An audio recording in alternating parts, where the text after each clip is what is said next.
Okay, welcome to the Board of Selectmen the Select Board meeting for Tuesday, November 30th, 2021. Before we get started, will you please stand and salute the flag with me, please? Pledge allegiance to the flag of the United States of America and to the republic for which it stands, one nation, under God, indivisible, with liberty and justice for all.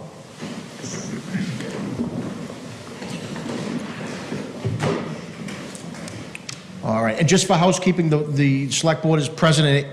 Ms. Stronach is actually on the WebEx this evening. Ms. Stronach, could you have audio? We're good? Yes, I can hear you. All right, perfect, very good, thank you. Okay. All right, let's jump into business. So first and foremost, we have no scheduled items for 7 p.m., so we're going to jump right to residents, and it looks like a light agenda, but it actually is a pretty heavy agenda. So I'm going to pause. Do we have any residents tonight that would like to provide any public comments? Tax classification? That is an open, that's a public hearing as well, so we can make comments there. I'll wait for that. Okay, very good. Okay, with that being said, let's jump into our next order of new business is the tax classification hearing. So this is a public hearing, so do I have a motion to waive the reading of the public notice? So moved, Mr. Chairman. I have a motion, do I have a second? Second. Okay, because we have a member on WebEx, I think we have to do a roll call vote for each and every vote, so I know it's a pain, but we have to because we have a virtual member. So, roll call vote, I'll see with a hand signal. Ms. Wellman, how do you vote? Aye. Aye. Mr. Johnson? Aye. Mr. Mackey? Aye. I vote aye. Ms. Stronach, how do you vote? Aye. Okay, that's right? That's the formality, correct? Okay, very good. Okay, so what we're going to do here is we're going to have the presenters review the tax classification hearing, and what we'll do is we're going to open it up to the public hearing, we'll close the public meeting, and we'll bring it back to the board. So why don't we skip the board, we'll go to residents and come back to the board. Is that reasonable? Yep. To the board? Okay, very good. Okay, the floor, oh, sorry, Mr. Montori? I'm going to start us off, Mr. Chairman. Please. So the tax classification hearing, which is a hearing we have annually around this time. Sometimes it's a couple weeks earlier, but mainly it's around this time, is to determine the tax shift between residential and commercial, industrial, and personal property. We have a presentation tonight from our Chief Assessor, Joanne Foley, who is with us tonight, and Al Rigo's here, who is our town accountant. I want to introduce Al. He joined us in August. He's been on board less than 6 months, taken over for Pam Alfano, who retired. And so far, things are going great. He's done a terrific job, and I want to welcome him to his first tax classification hearing, and I'm sure it will go as smooth as we've had in the past. So I just want to make sure everyone meets Al. With that, I'm going to hand it over to Joanne to do the presentation, jump in with any questions as she's going through it. A lot of it is familiar material to those of you who have been through it in the past or been able to be part of the hearings or watching the hearings, and we'll answer any questions you might have prior to a decision being made. Okay? Thank you very much. Thanks to the Select Board for hosting the hearing tonight. I'd also like to give a nice shout out to the diligent staff that works in the Assessor's Office. We wouldn't be here without their efforts, and also thanks to the other town departments that assist in everything that we do, the Treasurer Collector's Office, the Auditor's Office, the Building Department, and of course especially thanks to Richard and Steve for their guidance, and it's a great cooperative community that we work in, and it's really a wonderful thing. So I'm going to start off with the purpose of this hearing. There really are 4 agenda items we need to look at. The first is allocating the local property tax levy among the 5 property classes for the fiscal year 2022 and the selection of the minimum residential factor. Second item is whether to allow a residential exemption. The third is whether to allow a small commercial exemption. And the fourth is whether to allow a discount of up to 25% for property classified as open space. A residential exemption would simply shift the tax burden from lower valued properties to higher valued properties and to those owned by non-residents. This exemption is typically seen in communities that can be classified as large cities, communities with an abundance of apartments and resort communities.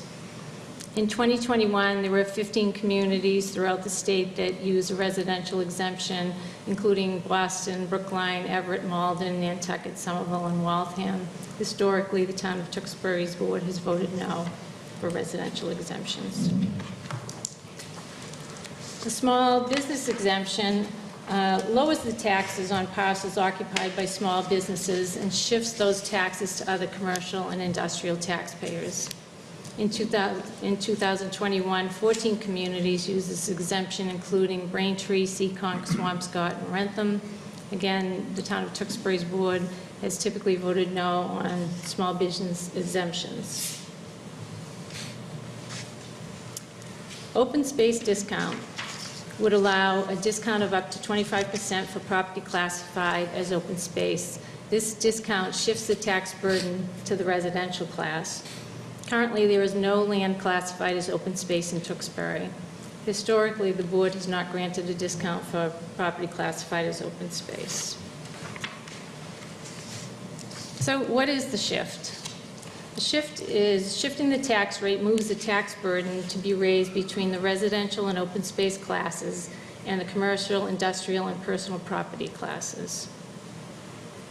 Where do we start with all of that? Well, it starts with us classifying the land based on state regulations. There are 5 different classes of valuation of that properties can go into different categories: residential, open space, commercial, industrial, and personal property.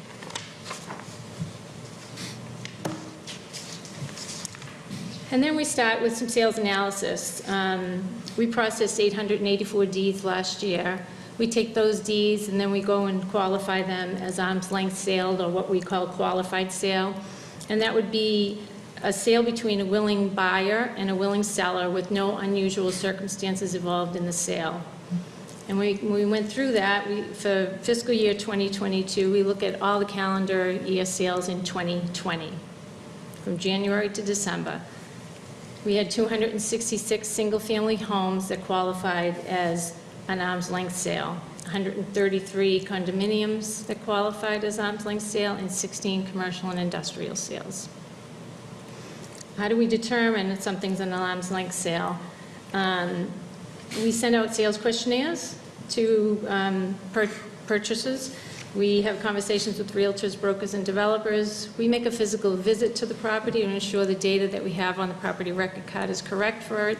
We look at MLS for each property, and we do an aerial review of each property.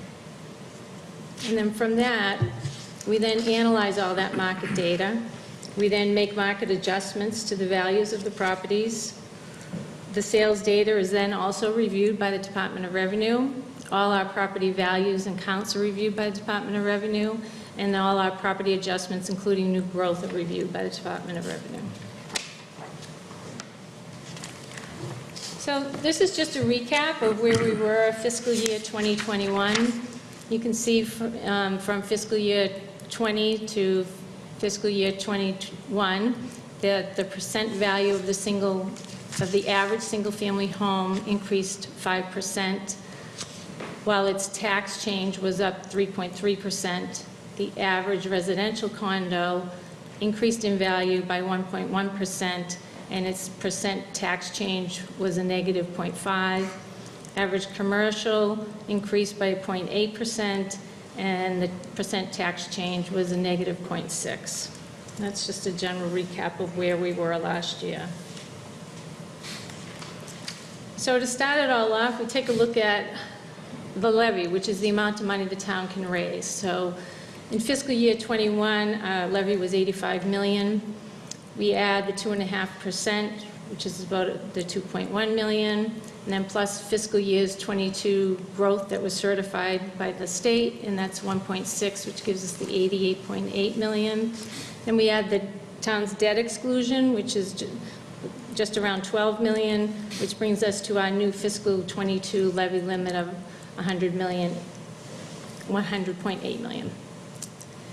So then we take that value and we divide it by the total assessed value of all properties, and that would give us our single tax rate, which would be $17.14 if we did no shift and both residential and commercial industrial properties all had the same tax rate. That's how that would get calculated. So now we come to the shift choices, and the top chart is a listing of a variety of the shift choices from the, you'll see the one at the top, which would be the flat rate of $17.14, and then choices in and among the range from where we were last year. We looked at a bunch of different changes for the tax rate. Richard and I had met a couple of times and discussed the different options. Richard is recommending the 1.59 or the 0.8870 MRF, which is technically what you will approve. So if we look at the bottom part of that page, you'll see that the average single-family home from fiscal year 21 to 22 increased 7.5%. It was $454,977. Fiscal year 22 value for the average single family is now $489,065. Selecting the 1.59 shift would put the percent tax change for that category to 3.9, and would increase the taxes for the average single family home $282. Now you look at the average residential condo, that increased in value 5.7%. It had a 2.2% change using the 1.59 shift, and would have an increase of $121 per the average residential condo. The next category is the average commercial. You'll see that that increased just 1%. Basically was relatively flat. If the 1.59 shift is chosen, it would give a negative $75 for the average commercial property. Now keep in mind, that is an average commercial property. That doesn't mean that every property that's in that rate is going to go down. Some entities within that property's tax rate will actually increase a little bit.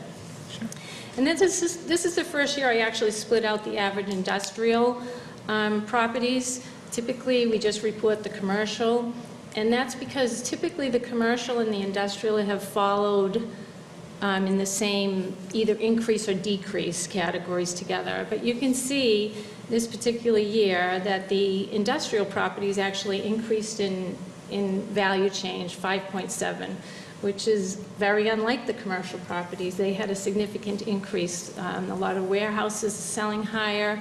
There's a higher demand for them. So they're definitely increasing in value. And I thought it was important to sort of show that separate because their taxes will definitely be impacted by this as well. And so for the average industrial property, you'll see that their percentage change 5.7% and the percent tax 4.3, which gives the average industrial increase with using the 1.59 shift at $1,011. So this next chart is a comparison that shows from fiscal year 2019, 2020, 2021, and then comparing the 1.59 shift with the for 2022. It shows the valuation totals and percentages for each of the categories and their increase or decrease from the previous year. So for fiscal year 2022, the residential, you'll see increases the 0.34%, and the total of the commercial industrial is the negative 30.34%.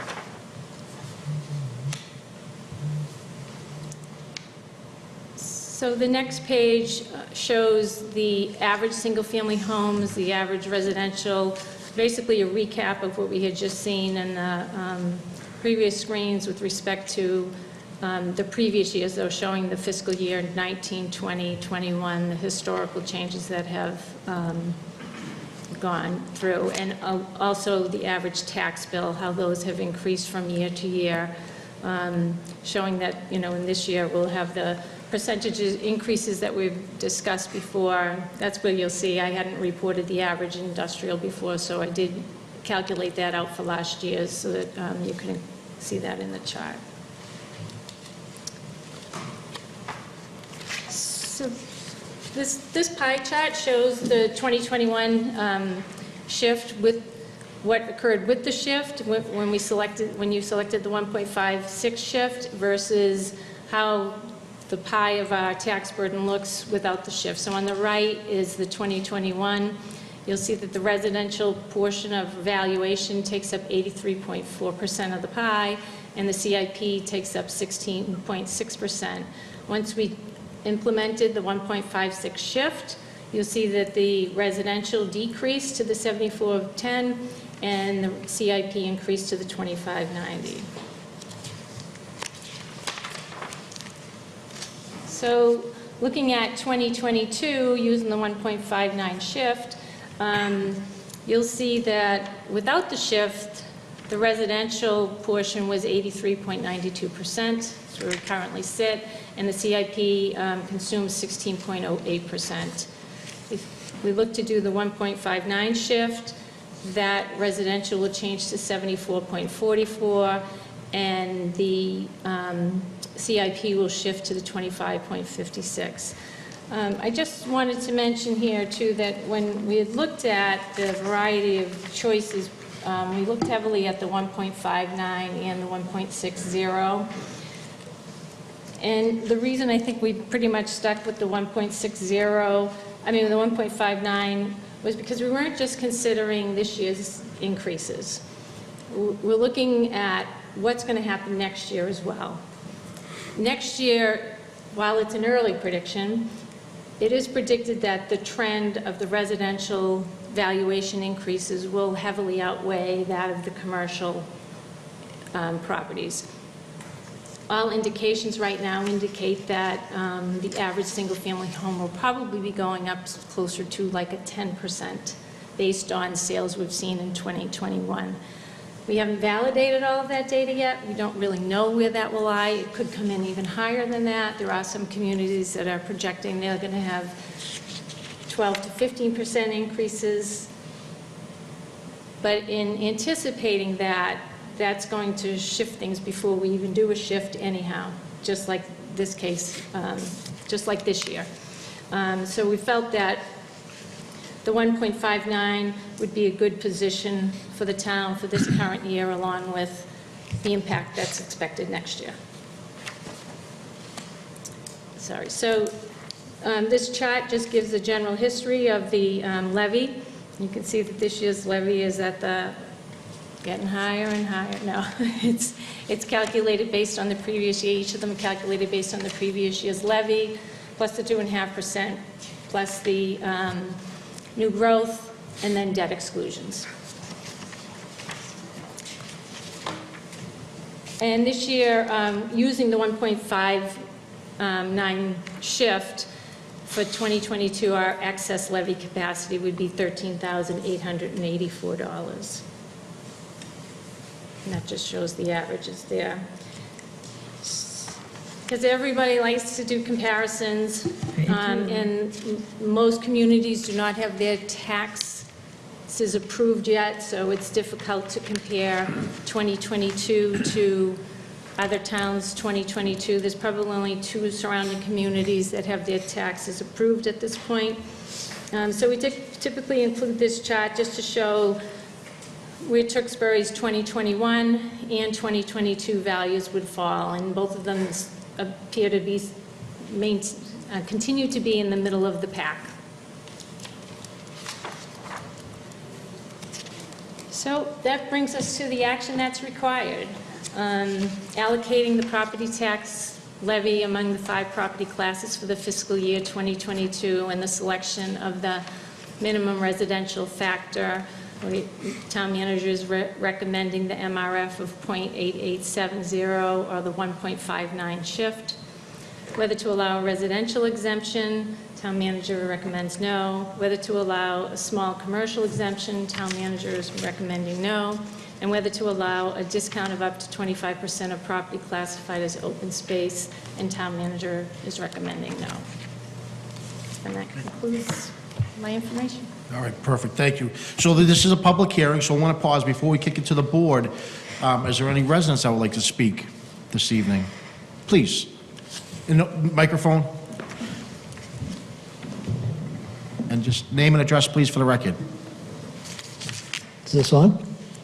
Perfect. Good. Bruce Schick, 30 Lucille Drive. No surprise here, I'm interested in the open space, potential reduction for open space. And Joanne, you said we have no properties classified as open space right now, That's correct. but we have property that's classified as open space on our open space and recreation plan, so I'm confused by that. Could you clarify the difference? Certainly. Thank you. So in the beginning of the chart, where we classify property based on the state's regulations of classification, they call open space is defined as property that is under a permanent conservation restriction and land which is not held for the production of income but is maintained in an open and natural condition and which contributes significantly to the benefit and enjoyment of the public. So that would mean a resident or an entity owns that property and maintains it in its natural state, but would receive a tax bill on it, but it would be open to everybody else to use. So you tend to see that in communities where there are organizations that hold land specifically for the purpose of enjoyment of it, not land that's held. So most of our open space is held by the town. Okay, so if there's open space associated with a residential development, what is the tax classification of that open space? That would be exempt property because at the end of the building of the development, it gets deeded to the town. And if it's And held by not the deeded to the town, it's still classified as fully taxable? I'm sorry, I didn't hear. If it's not deeded to the town, is it still classified as fully taxable? Yes. But Okay. in most, when a developer goes to the planning board and gets an approval for a project, and they're giving a certain amount of space to the town to build that, the agreement is that at the end of that construction, it goes to the town. Okay. So if the town doesn't have access to the open space, it should be fully taxed, correct? Correct. Okay. So I'm thinking of a project in particular, I won't call it out, but I've been up here arguing that we should be accepting all of these open space parcels for the benefit of the town. There's not a lot of open space left, so I would argue heavily in favor of the 25% reduction for anything that's classified as open space if it's held for public use. I would prefer to see it deeded to the town. But I would also be happy, as an open space advocate, for the open space to be preserved under a conservation easement and still owned by a private entity, and therefore get the 25% reduction. I think we need to consider that approach as opposed to not keeping it on the town's books and not having access to it. Does that make sense? It does, absolutely. Okay. That's Thank all I you. have to say. Thank you very much. Thank you. And it brings in revenue. All right. Any other residents? Bob O'Brien, Cardigan Road. I have a question and then just a comment. Is the budget for FY '22 already been approved and issued? Mr. Montori? It has. It was voted on this past So May. it's a timing. Why are we talking about the tax position if we've already approved the budget? Shouldn't they be interdependent instead of independent of each other? How can we approve as a town what the budget is for next year when we don't have a base yet for the tax structure? Just a question. It's the sequence is is out of order, for lack of better words. A lot of it's statutory. We need to have our budget, most towns have to have their budget approved by July 1. Some have gone after July 1, but historically, it's by July 1, you want your budget approved.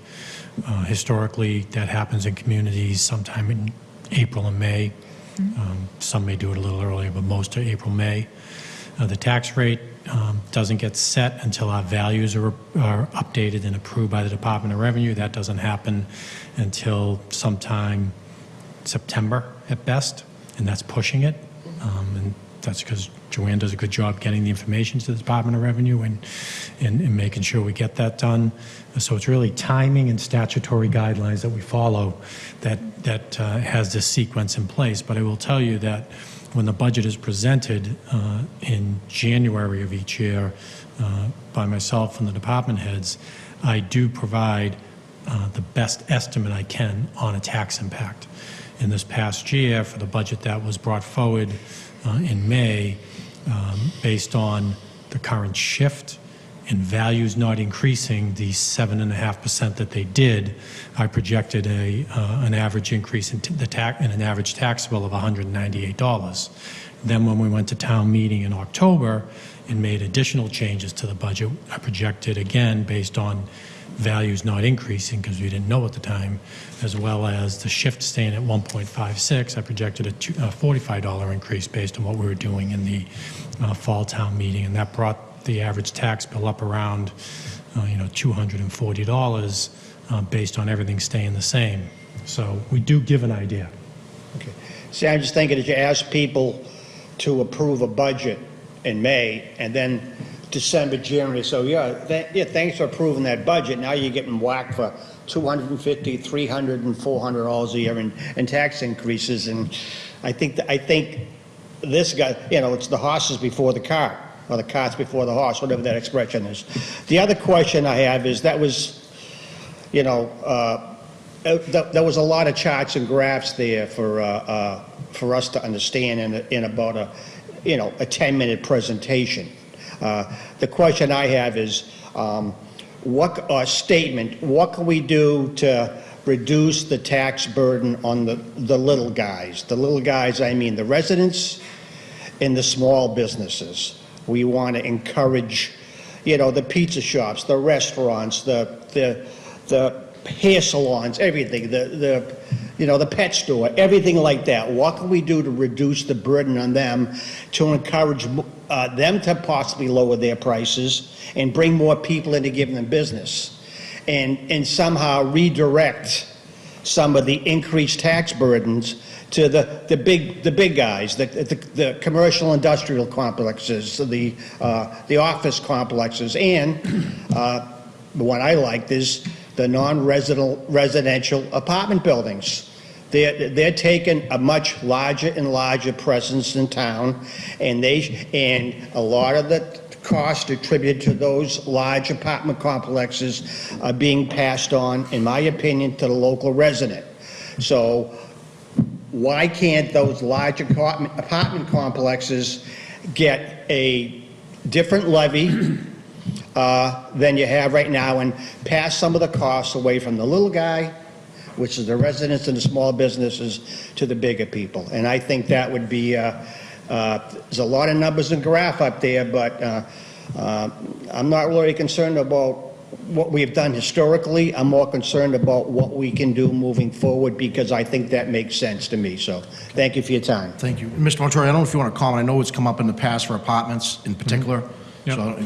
So I just want to say first and foremost that tonight the board is going to decide on if they want to shift the burden, right, from residential to That's the whole commercial, purpose of it. industrial. That's the whole discussion tonight. But you can't break out which commercial gets the burden. It's all commercial or no commercial. So it's the large commercial properties or the small commercial properties, like the pizza shops, hair salons, etc. So that's just the way that state has this structured for us.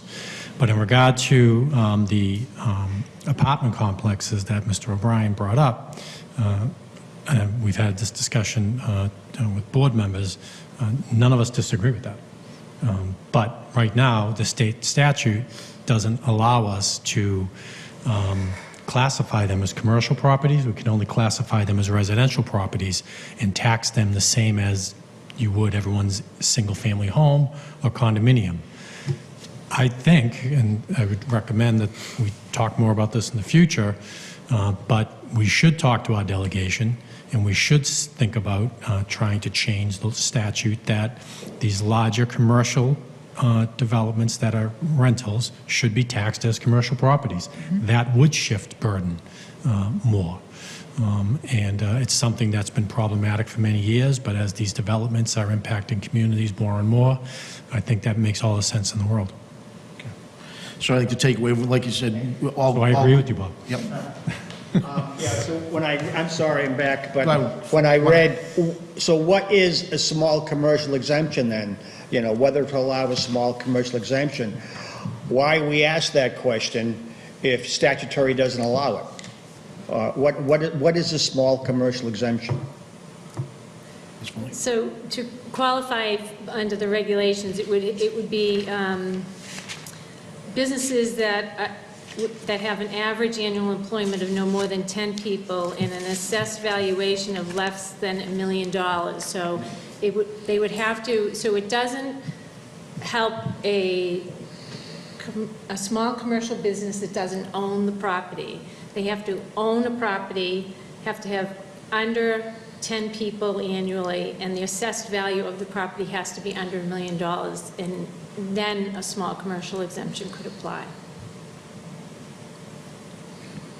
So it doesn't really... Versus leasing. Small businesses lease properties. Is that So kind of less what you're getting than at? 10 people or less, and the value of the property is $1 million or less. I would think there's plenty of those around. You might be surprised that, you might be surprised at the values along, especially along 38, some of these properties, and a lot of them are rentals. Can we get that breakdown potentially in the future? Sure. Sure, we can do that. Okay. All right, thank you. Thank you, Mr. Brown. Great points, and we've had those points. Yeah, Mr. Chairman, I just think it's Please. important to note, when you do give an exemption in one area, it does shift the cost. Either the residents or some other entities Somebody has else to is pay for picking it, it up. right? So there's just, Just a matter of where it goes. it's a balancing act. This is the whole thing, I call it a balancing act, mixing nuts around if you would. But very good comments, Mr. O'Brien. Any other residents this time? Yeah. Mark Johnson, 191 Bly Street. Maybe just grab the microphone, Mr. Chuck, please, thank you. Is this better? 100%, thank you. All right. Mark Johnson, 191 Bly Street. So this whole property allocation is new to me. I have to say I was sensitive to it, looking at my last tax bill, looking at the allocation, and looking at the services that I get from this town. In the 20 years I've been here, I haven't seen much of a change in value. And I don't get anything from my house that it's gone up, you say, by 7.5%. I'm not going to rant on that. I'm going to wait till May to come after it again. My question, though, is what has been the history of this rate? We have had a problem with attracting business. Some of it has been self-inflicted. I think of the Market Basket Distribution Center of a long time ago. And, others I've heard is due to the expense of being in this town. So is 159, is that the historical number that we've had? Is that a higher number than it's been, lower number? Please give me some insight on this. So that's the highest we've been. Each year, there are years we've just incrementally gone up, but there's years, as the past 2 years, we stayed the same. So it's gone up over the last 10 years, but 1.59 is the highest. I do have a history of all of the rate shifts and the tax rate. I can send it to you, I just don't have it printed out. Okay, I'll send you an email.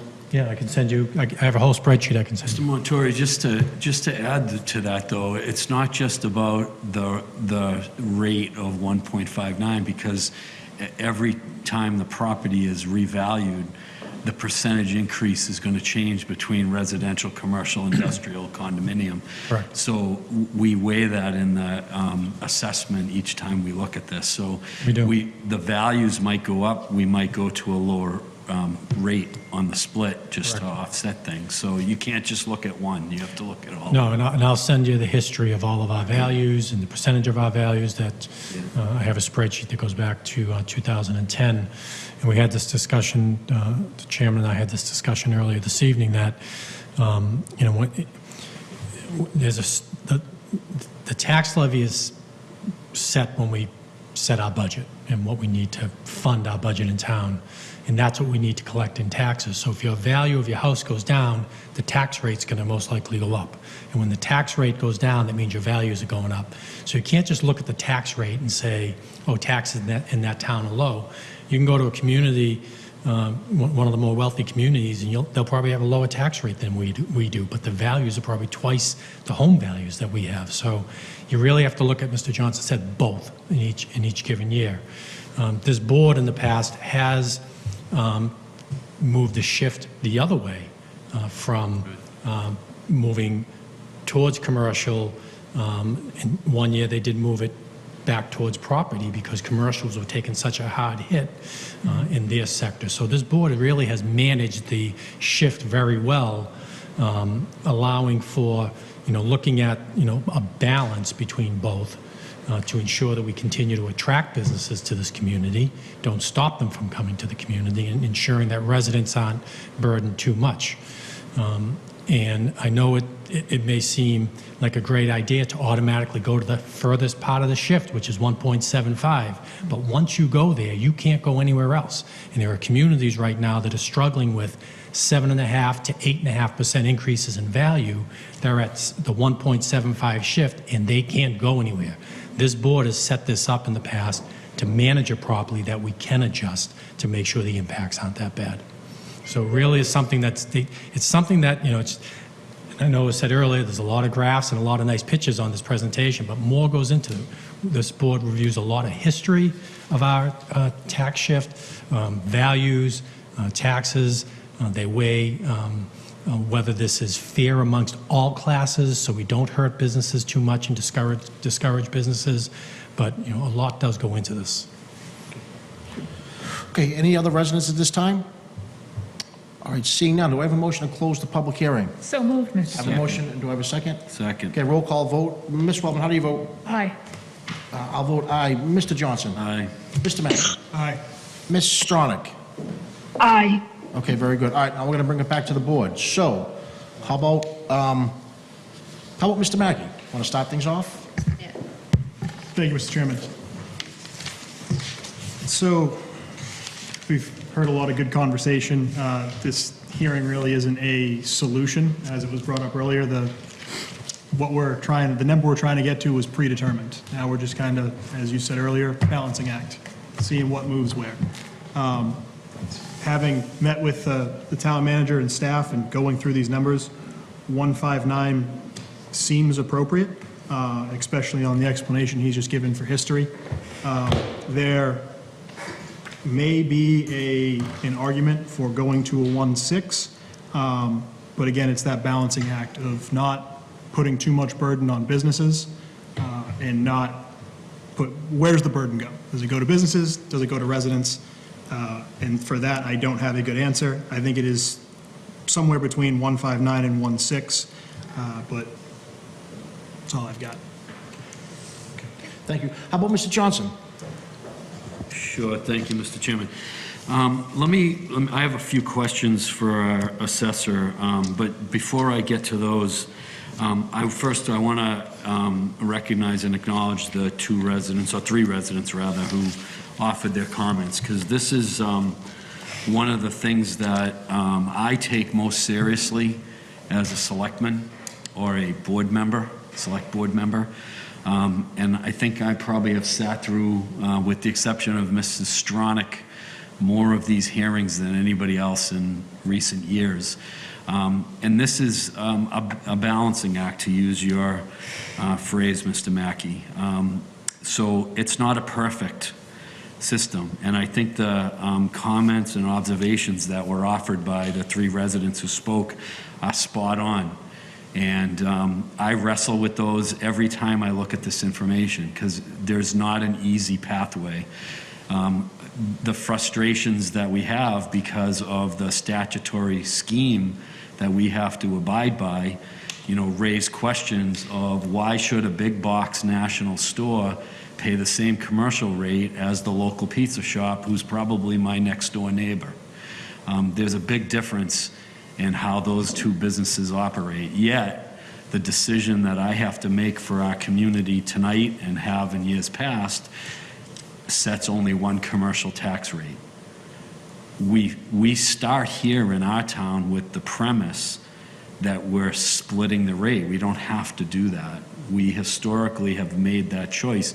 So the minute we sit at this table, if we accept that as the foundation, we're already shifting, in this example, roughly 9% of the value of our total property value in the town from residential to commercial. We're giving homeowners that relief right at the outset.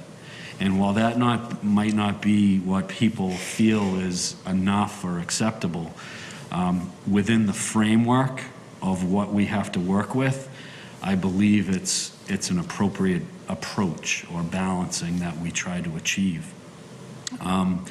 So I'm in 100%. A colleague of mine at work would say we're in violent agreement with the comment about we need to explore the apartments.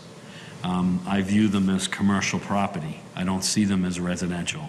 So that's a statutory required issue.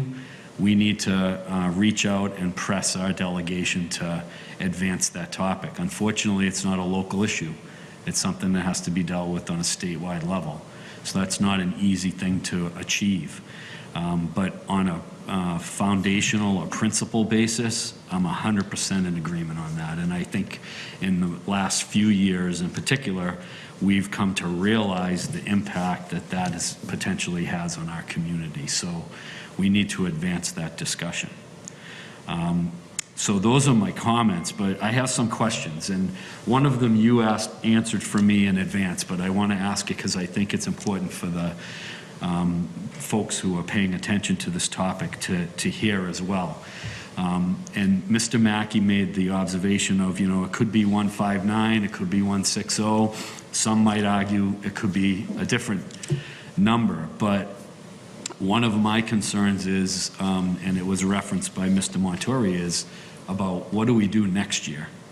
If the forecast and the trend suggests more aggressive increases in home values, which seems to be the case, then we need to be prepared for that. So if we use all our bullets today, we'll have none to use 12 months from now.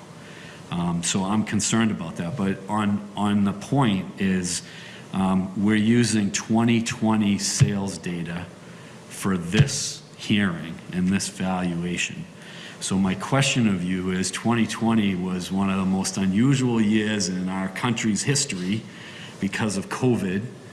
And what I'm curious about, and I've seen behind the curtain, but I want you to express it, is how did 2020 sales compare to the last 3 or 4 years prior to it in terms of volume and the overall picture? If you can illustrate that a little bit, Joanne.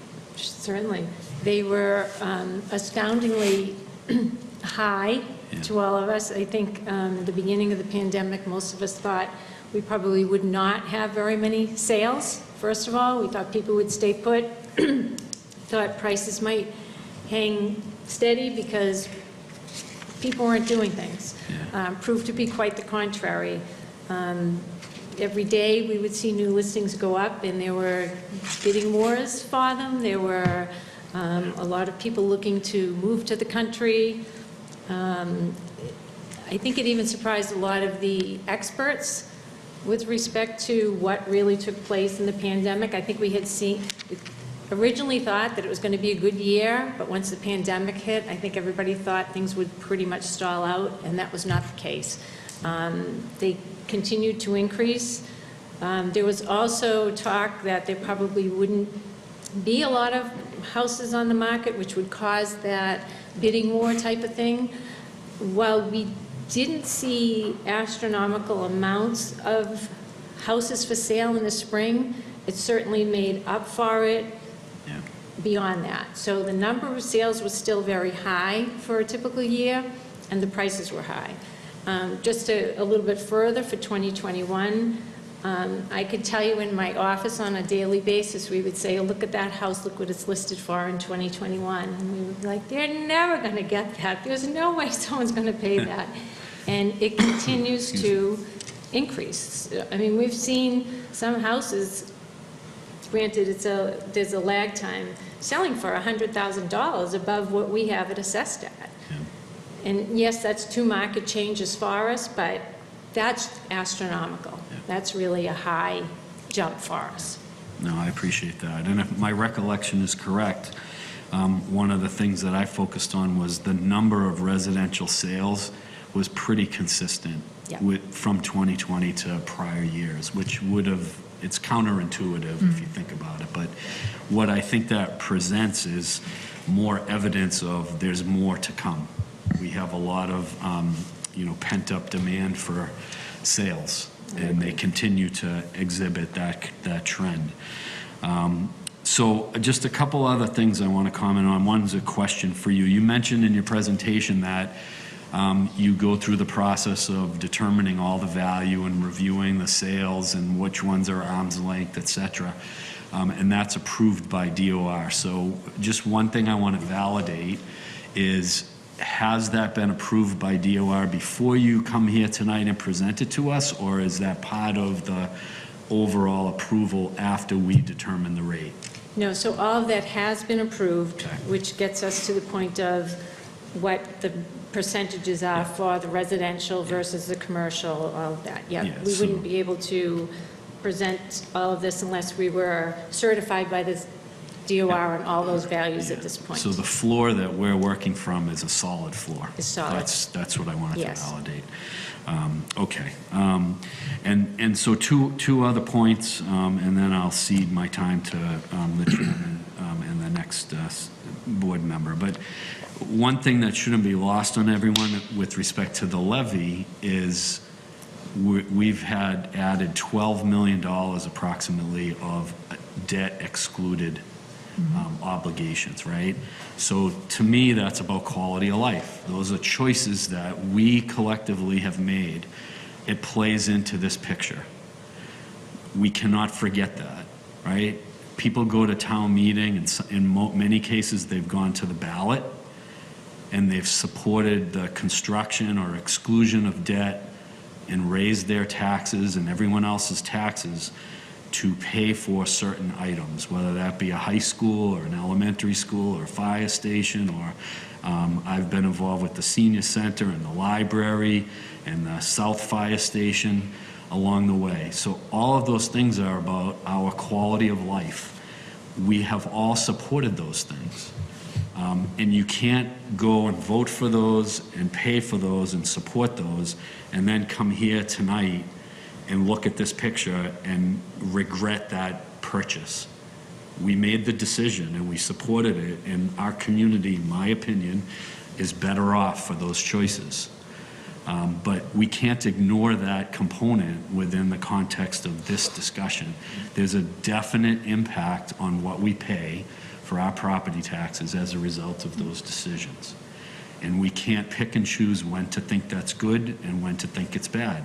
Once we make that decision, we have to live with it. And eventually that debt will go away as we pay down the obligations over time.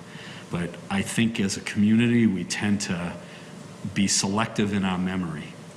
And we can't do that, because that doesn't go away just because we supported something 2 years ago. We have a 20, or in some cases a 30-year obligation that gets factored into this picture as we discuss it. So I just want to remind people of that. And then my last point is just that we can probably spend 15 minutes talking about 1.59 versus 1.60, and as an average homeowner, I'm talking about $15 difference in my overall tax bill for next year. So what we're talking about is the pocket change in the big picture.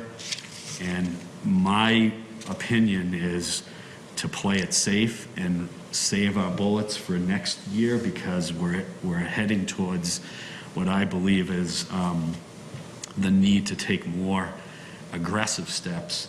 And if we're not careful now, just that one point can make a big difference in 12 months.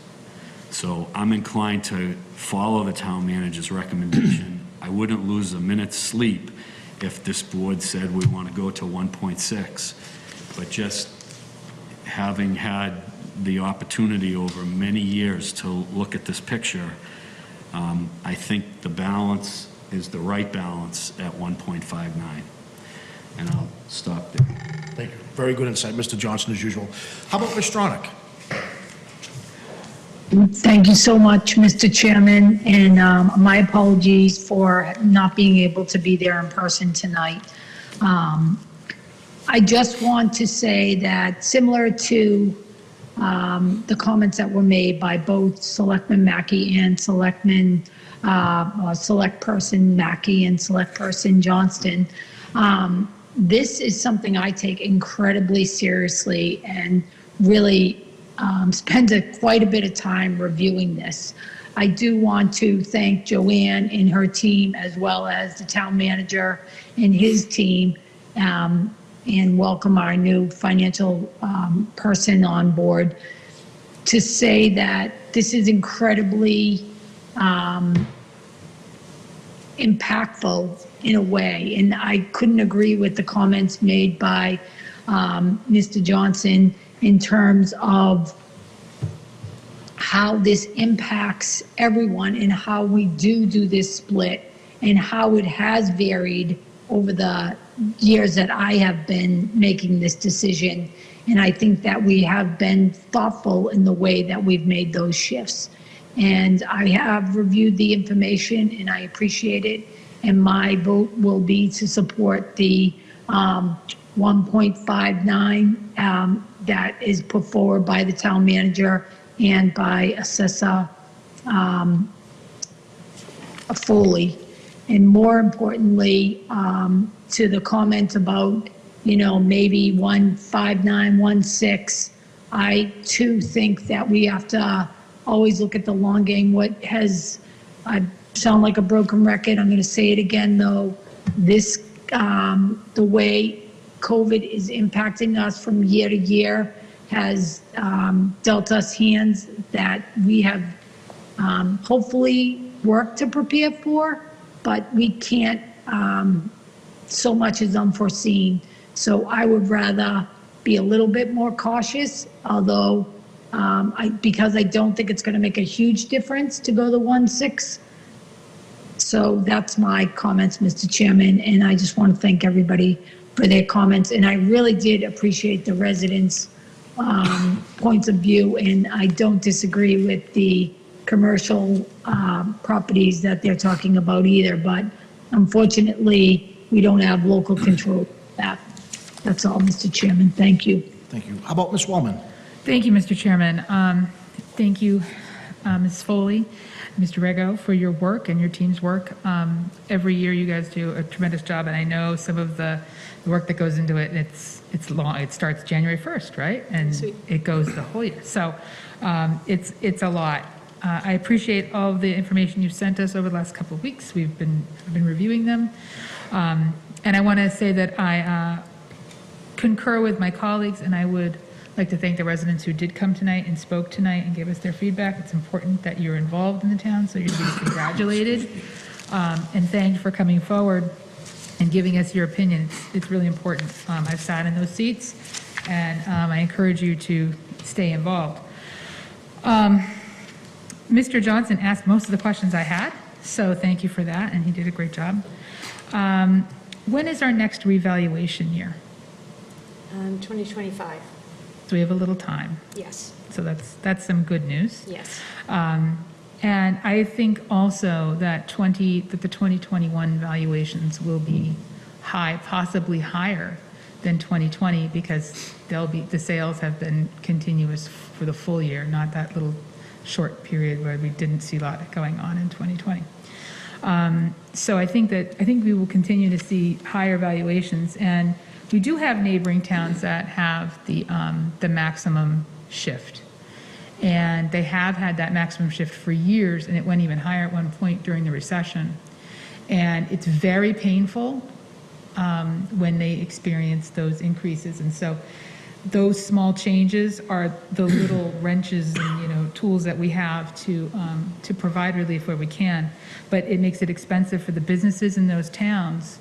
And some of those towns have experienced corporations leaving to go to neighboring towns. So being competitive with our neighbors is important, but my other colleagues noted, the difference between the 1.59 and the 1.6 shift is about $15 on the average home. I think next year we will see that move even more with the higher valuation changes. My concern has always been and will continue to be the financially fragile seniors that we have in our community. They're going to have a harder time adjusting to these changes. And it's not just even, a small increase or a $282 increase, which isn't going to be small for them. Social Security is not increasing proportional to Medicare increases, prescription increases, and inflationary pressures that are putting prices higher. And in addition to the debt exclusions that we've added on over the past few years. So my chief concern is providing relief to those individuals. And I've brought this up in the past, and I think it's something that the board needs to consider. It's not part of the conversation tonight, but it's something that we need to be serious talking about. And I would propose us pursuing some sort of a conversation with our delegation that would allow us to provide relief to those seniors that already qualify for the senior circuit breaker tax reduction at the state level. And that can, and I've talked to the manager about this, that can be reflected either in increases in circuit breaker relief at the state level. It could be a local option that we could pursue as a legislative relief to see, and to fund that out of our overlay. Right? Joanne's like, not the overlay, anything but the overlay. I say that to Richard too. Yeah, don't touch the overlay. Yeah, I know what's in the overlay. And so, and I would look to about probably $150,000, which would help offset those costs. It's not a lot of money, but it would provide significant relief to that segment of the population that cannot keep up with these increases. So that's something that I would like, it wouldn't impact our budget. So that's something I would like this board to consider in the future as a future agenda item, Mr. Chairman, senior tax relief, and we may need to send a letter off to our delegation or invite them in for this conversation. We have a few things we want to talk to them about, but among them is that, because that is my chief concern. Jane, Yes, ma'am. I have no other question. I'm looking to see, do I have other questions? If I may just give a Please. plug, there are some state-regulated options for exemptions for people that we do offer. They're available for fiscal year '22. They Yep. can apply up through April. There are income and asset guidelines, but if anyone's listening that wants some help, please call our office. We're happy to walk you through, send you paperwork. In case anyone might be able to apply for those, is disabled veteran exemptions that are available. The town also does offer the deferral. Yes, and the which is deferral program is great. It is a great option for people who want to stay in their homes, because right now homes have a lot of equity in them. So to defer your taxes, water, sewer, is available to the town. Again, you have to qualify, but a fair amount of people would be able to qualify. So there are some opportunities for some people, and we're happy to walk anyone.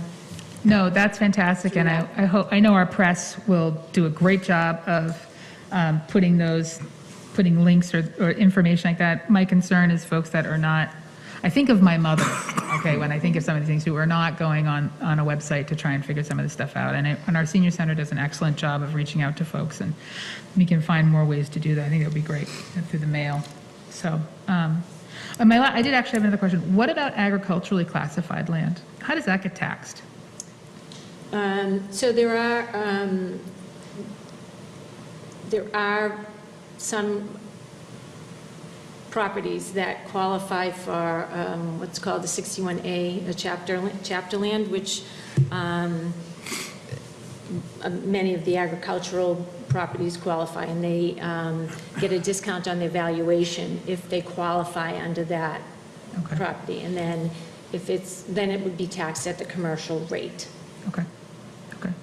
And just so that I'm clear, and so the residents can hear once again, it was great that you broke out the commercial from the industrial this year, because the commercial sector is going down. So even at the 1.59 shift, they would see a reduction in their taxes for the average valuation. Sure. So to highlight, I think 1.59, I prefer the town manager's recommendation, but 1.6 is, it's not a huge difference. My concern is primarily being conservative for next year, because we're going to be right back here next year having the same talk.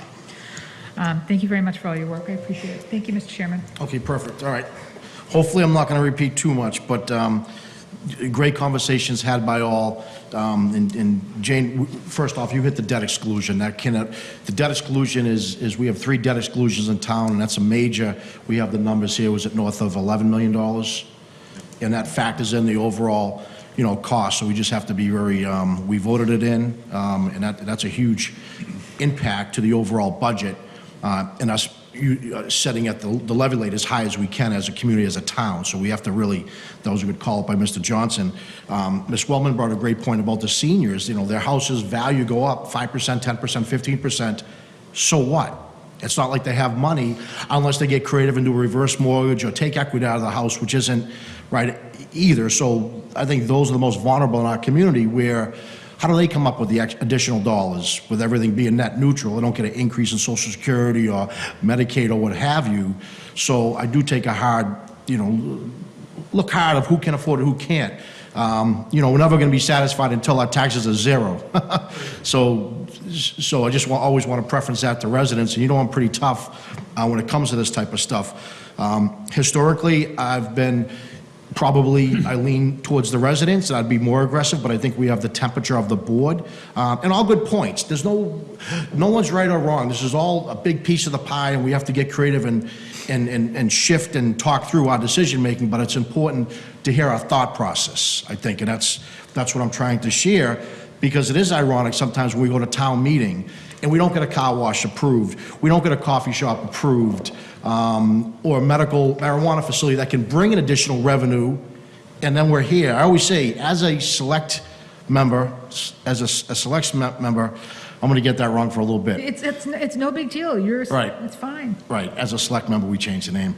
I think this is the only knob, this is one of the very few knobs that we have that we can twist in the residents' favor, and then it's a age-old debate. You're for the residents, not for the business, and away we go. And I'm a hypocrite because I said about the seniors, but I think they have the biggest use case of saying, how do I come up with the additional, $273? And I don't think it's trivial. I know per quarter, it's pennies on the dollar. If we go to, 1.6, I'll consider a 1.6 or 1.61 or 1.62. But again, I think I have the general consensus of the board. But it is one of these knobs, the only knob, because everything else goes to town meeting to vote up to appropriate funds or not. This is one of the few knobs that we have as me as an individual representing the residents to kind of tweak that knob, and I historically will, and I'm going to make a recommendation tonight. We'll see where it goes. But I think I covered everything. Like I said, all good conversation. Well, Mr. Martre, did you have a point? No, I just wanted to answer the question that was asked by one of the residents in regard to the shift. Back in 2010, the shift was 1.42. The board kept it there for a couple of years. In 2012, raised it to 1.49. Then in 2013, they lowered it to 1.47. kept it there for a couple of years, increased it to 1.50 in 15, kept it there for a couple of years. 2017 went to 1.52, the next year 1.53, 2019 1.55, 2020 and 21 they kept it at 1.56. So it gives you an idea of where we've come from. From a tax rate standpoint, the tax rate that we're proposing is approximately $15.20. That's not the highest tax rate we've seen in the last 10 years. In 2015, it was $16.37. Now, your tax bill is higher than it was in 2015, so that just shows you how it fluctuates. So I just wanted to, because the question was asked for the Yep, residents. no, very good, thank you. Yeah, that just gives you an idea of the management of the rate. Okay. And I'll say, I think I have one final thing, like I said, just for the sake of time, is sometimes when we do shift the tax, I do believe, we mentioned the pizza shop or a commercial entity, sometimes they can raise the prices on a widget, where again, seniors can't raise the price if they're not getting the income in. So I know that's only like kind of moving the monies along, if you're gonna increase a widget by 25 cents, but some of these entities have that knob to increase the cost or the rent or whatever in the commercial space, industrial space, or property space, where some residents don't have that knob to increase the cost. And I know, sometimes it's a big game, you're just pushing a cost along from one person to another, one entity to another, but I think that is an important consideration. Well, that's my thought process along when it comes to making a decision here for going with a particular value. So, and I think I covered everything for the sake of time. So, any other comments, questions from the board? Okay, Ms. Stronach? Mr. Chair, thank you so much. Oh, you good? Okay. Okay, with that being said, bring it back to the board. What is the pleasure of the board? Any motions? Yeah, Mr. Chairman, I make a motion that we approve the minimum residential factor of 0.8870, which equates to a 1.59 CIP shift. Okay, I have a motion. Do I have a second? I'll second that, Mr. Okay, Chairman. and we have to do a roll call vote. Ms. Wellman, how do you vote? Aye. I'm going to vote nay. Mr. Johnson, how do you vote? Aye. Mr. Mackey? Aye. Ms. Stronach? Aye. The motion carries 4-1. Thank you very much. I know there was so much work involved. Thank you. Great job. And again, thank you to the residents as well. Thank you, Mr. Chairman. Okay. Mr. Chairman, just two quick follow-up items. We talked about them, but if we could ask our chief assessor and the town manager, it would really be helpful as we prepare for the next round if you could do that homework on the small businesses. Mm-hmm. I'd love to see how many we have in town that actually own property less than $1 million in value that would qualify. So happy to do that for you. We do get a classified list from the state each year of potential things, and then we have to take that list and go through and basically see who owns the property and who doesn't. Yeah, But happy to if you could do that for Sure. us, in the near term, that would be helpful. And then I think Ms. Wellman mentioned it, and it absolutely is appropriate. We need to reach out to the delegation on the topic she raised, but also the conversation that we had around the change on a statewide level around the rental apartments, large apartment complexes. I don't think we should wait on that. I think we should act on that sooner rather than later. So just last Yeah. comment. If I could add to that too, I think, we've talked quite a bit about long-term, so we do offer a few of the exemptions, but it's not only my opinion, but there's a lot of communities around that are trying to assist their elderly population, and they're pretty much going with state legislature for each community.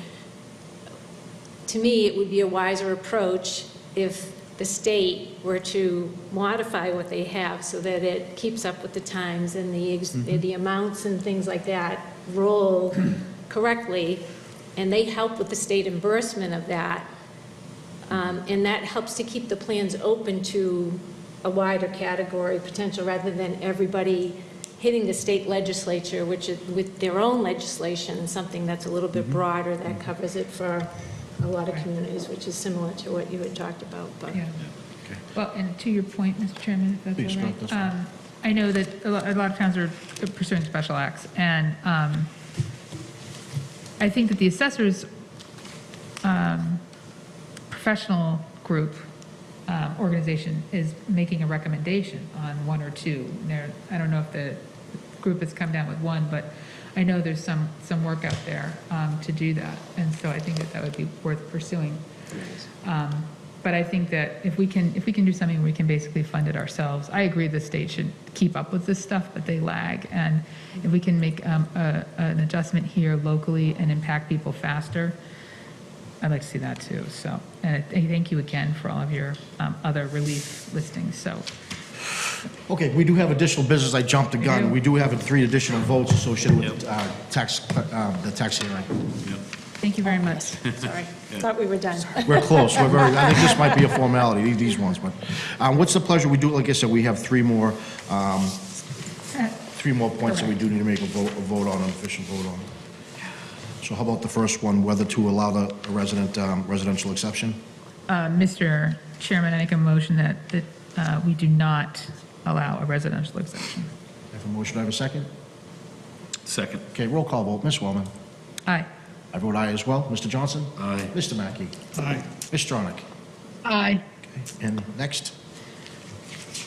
Mr. Chairman, I make a motion that we do not allow a small commercial exemption based on the town manager's recommendation. Okay, I have a motion. I have a second. Second. I have a motion, a second by Mr. Johnson. Roll call vote. Ms. Wellman, how do you vote? Aye. I vote aye as well. Mr. Johnson? Aye. Mr. Mackey? Aye. Ms. Stronach? Aye. Okay, last but not least? Mr. Chairman, I make a motion that we do not allow a discount for open space, seeing as how we don't have any classified open space. I have a motion. Do I have a second? Second. Second by Mr. Johnson. Roll call vote. Ms. Wellman, how do you vote? Aye. I vote aye as well. Mr. Johnson? Aye. Mr. Mackey? Aye. And Ms. Stronach? Aye. All right, okay, now we're official, so I think we're good. Okay, thanks again. I do want to say while we're cleaning up that Mr. Schick's idea of using that exemption as a strategy in the future is a very smart one, and we should consider that, because if a property's going to maintain, if a developer's going to maintain that open space anyway, we can still retain revenue, make it a revenue generator. So I think that that's an interesting strategic option for the right project. Very good call out, for sure. All right, next, under new business is Locan Fund request for 11660 Main Street, Soldier On. Do we have a representation, please?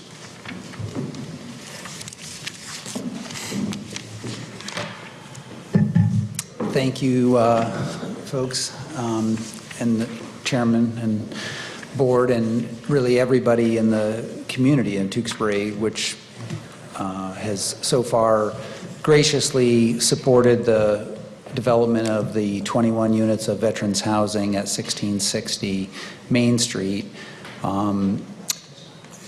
The request that I have put forward on behalf of Soldier On is in many ways may seem as a big request of additional $500,000 in funding support to make this community a reality.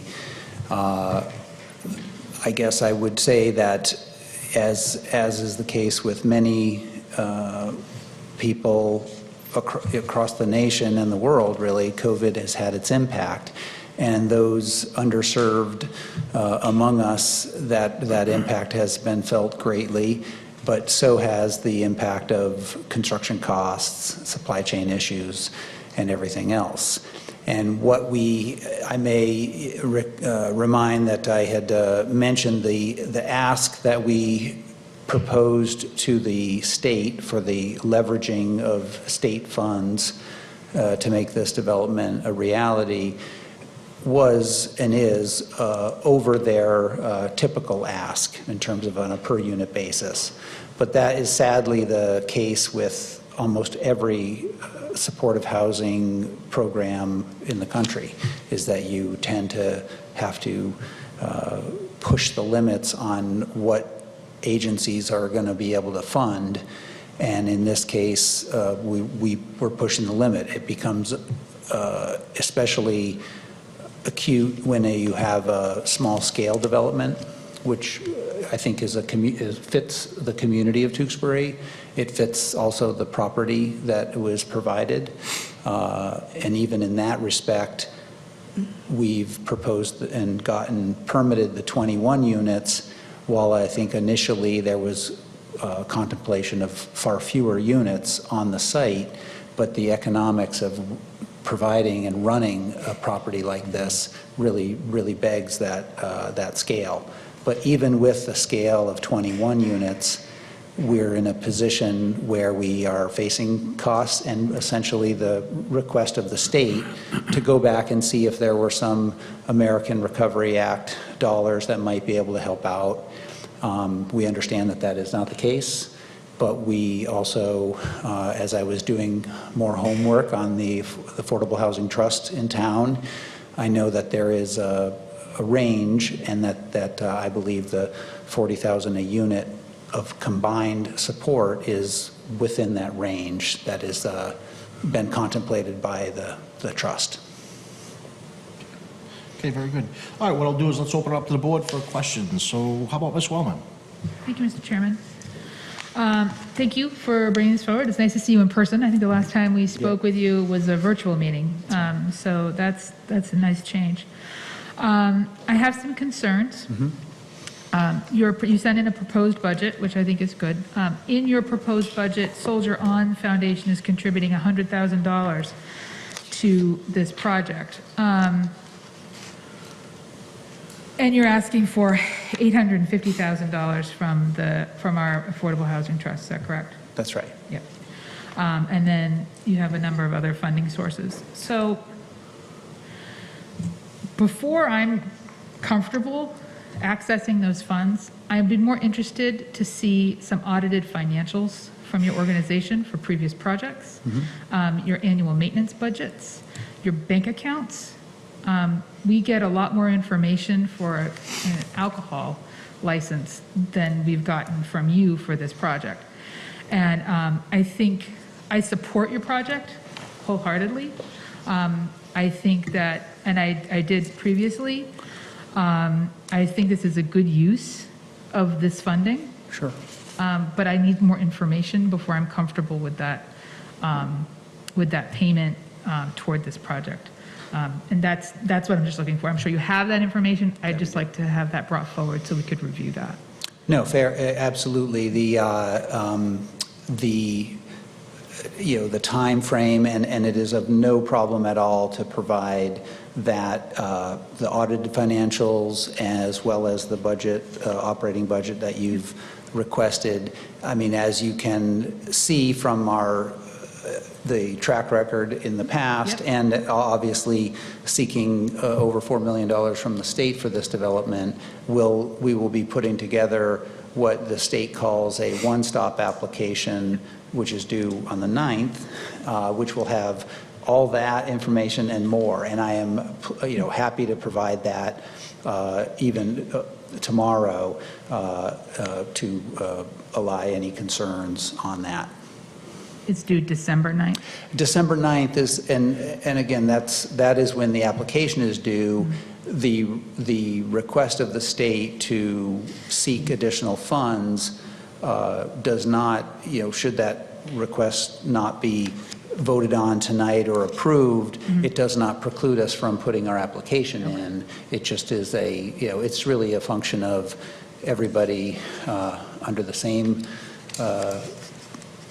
pressure cooker of trying to get as many projects funded across the state and making sure that that all the sponsors, including Soldier On, are reaching out to leverage that money as much as possible. Sure. Okay. That's all I have, Mr. Thank you, Ms. Chairman. Wellman. How about Mr. Mackey? Thank you, Mr. Chairman.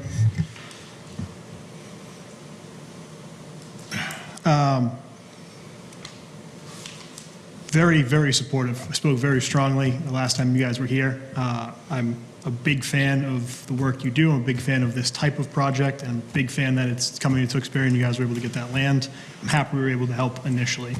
But I am going to echo Ms. Wellman's sentiment of needing to understand this a little bit more before we go back and give you guys another $500,000. Again, not saying that it shouldn't happen or it won't happen, but that understanding needs to be developed before we can action that kind of funding. Additionally, understanding that this is due on the 9th, I just wanted to clarify, the state had asked you to go back and look for alternate funding sources before you put the application forward? Right, well, the application period is determined well in advance, so knowing, the fact that it was due on the 9th, we've known that for some time. There is a process where you provide what they call a pre-application, and the state as well is supportive of this. But what they did request is, given ARPA money that has been, it's such a kind of fluid and moving target, if you will, they asked us to go back to the town and see if there were some ARPA dollars that would be available to, further shoulder some of the burden of putting this development together. And when we did that and realized that it was all committed, I wanted to kind of go back to the trust. I used the same dollar number that helps close the gap here, and even then, there's a lot of preliminary nature to some of this to the budgets. We're getting construction pricing now, and as I wish I could freeze time once you get that construction pricing, but that's not always the case. But as far as to the specific question of if there is a pending ask out there, we would include that in our application to the state. And as soon as we've learned, we have other applications pending. So if you notice, the Federal Home Loan Bank, we've applied for the maximum amount from that organization, $650,000. They don't make their announcements until December, and the state understands that you might have pending asks out there. So it wouldn't preclude us from moving forward. It would just obviously make a big difference. Absolutely. And so the request was for ARPA funds, see if ARPA funds were available, and they are not. Right. Is that correct? That's Okay. correct, right. So it would be completely accurate to go back to the state and say that we did not have ARPA funds to contribute to this. That's correct. And I mean, I think as I mentioned, there was, getting additional funds from the community. And when we first sought funds, we were understandably, we're new to Tewksbury, happy to be involved, and getting a sense of the Affordable Housing Trust and what was available there, we went with what we thought was a reasonable ask, and you very graciously supported it. As I look back at it, and I've been in the affordable housing business for many years, and not every community offers a payment in lieu of. Sometimes communities require a developer, you have to build, because the communities know a payment in lieu is one thing, but the actual physical building is a very different thing and takes a lot more than maybe that payment in lieu of can cover. And so in looking at that, and in looking at the housing partnership, which we had been presented to a while back, I did realize that there is a range, and that the $40,000 a unit, while with 21 units is a big ask, it doesn't shoot over the moon, if you will, from what the guidelines that had at least been put together in town. Understood, thank you. And if this were not to be approved, what does that mean for you guys moving forward? Well, we like to think of it as whatever you can do to support would be welcomed. The project, and I quite honestly had, after the warm reception at the last time we were in front of you, I thought that, well, if we get this funded from the state, we may well see cost increases, as is typical during that process of getting awarded and then getting to the closing table where you put all your financing together and hit the ground with a construction contract. And I figured that we would look to go back to this town at that time if we needed to. This is kind of preempts that. I do understand that there wouldn't be another come back to the town after an ask like this.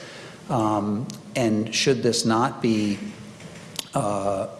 provided, we're really at kind of the mercy of the state financing groups, and we have a phenomenal reputation, and they have been phenomenal to supportive housing and veterans housing. So it's not by any means a death knell to the project, but it really does come down to leveraging, and if the resources are available for affordable housing, I couldn't think of a better way to use it. Thank you. And how many of these projects have you been involved with in the past? So from Soldier On has 11 properties. Not all of them are, actually this one is not a tax credit development, so we're using supportive housing dollars and not going into the public-private partnership, which is a tax credit development. We do have other developments where we are partnering with for-profit developers to either do the entire building or to do a selection of units in the building. But all told, over 300 units of housing, primarily in Massachusetts. We just opened 71 units of veterans housing in Tinton Falls, New Jersey. That is 100% affordable for veterans, and just a fantastic property as well. Sorry, so going back a little bit, how many of these, I guess I should have asked, have you worked with the state of Massachusetts on getting funding for, as you were doing here? All but as far as completed developments, all but the Tinton Falls, New Jersey have been Massachusetts-based developments, and that would, there are 10 developments. Okay. And would you say that, again, not getting this funding from us, I know you said it's not a death knell, but in your opinion, what do you think the odds are of it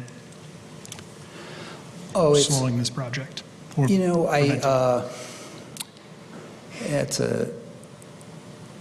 I think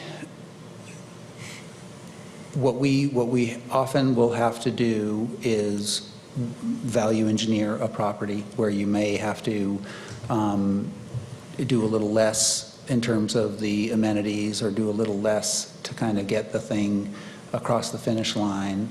And in certain situations, that the real impact to that tends to be the community itself, like the interior, behind the walls, if you will. But that's not something we have had to do. We've basically succeeded in getting the resources. But I will stand again and say that we have, in other developments where we have more scale, 50 units, 45 units, or what we typically have done is historic developments where you do adaptive reuse because you can get historic tax credits, both federally and state, and those make a huge difference to bridge that gap, to kind of shoulder the burden of getting the dollars to make it work.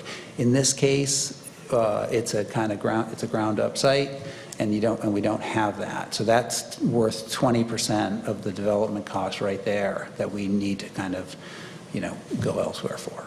Perfect, thank you.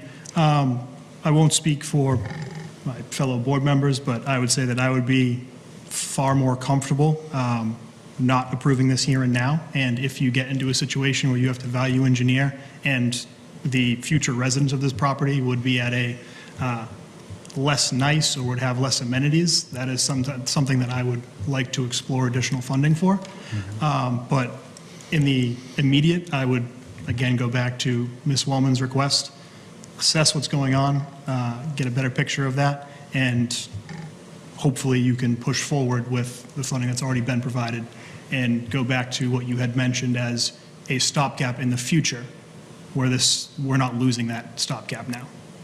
Mr. Chairman, I took quite a bit of time there, but I appreciate Very that. good. Thank you. Why, that's what it's all about. How about Ms. Stronach? Thank you so much. And I really appreciate, again, my colleagues' comments. I guess one of the things that jumps out at me is, as a member of the local partnership, housing partnership that reviewed this and brought this forward to the group, this is a project that I am very excited about. I am also very supportive of. One of the things that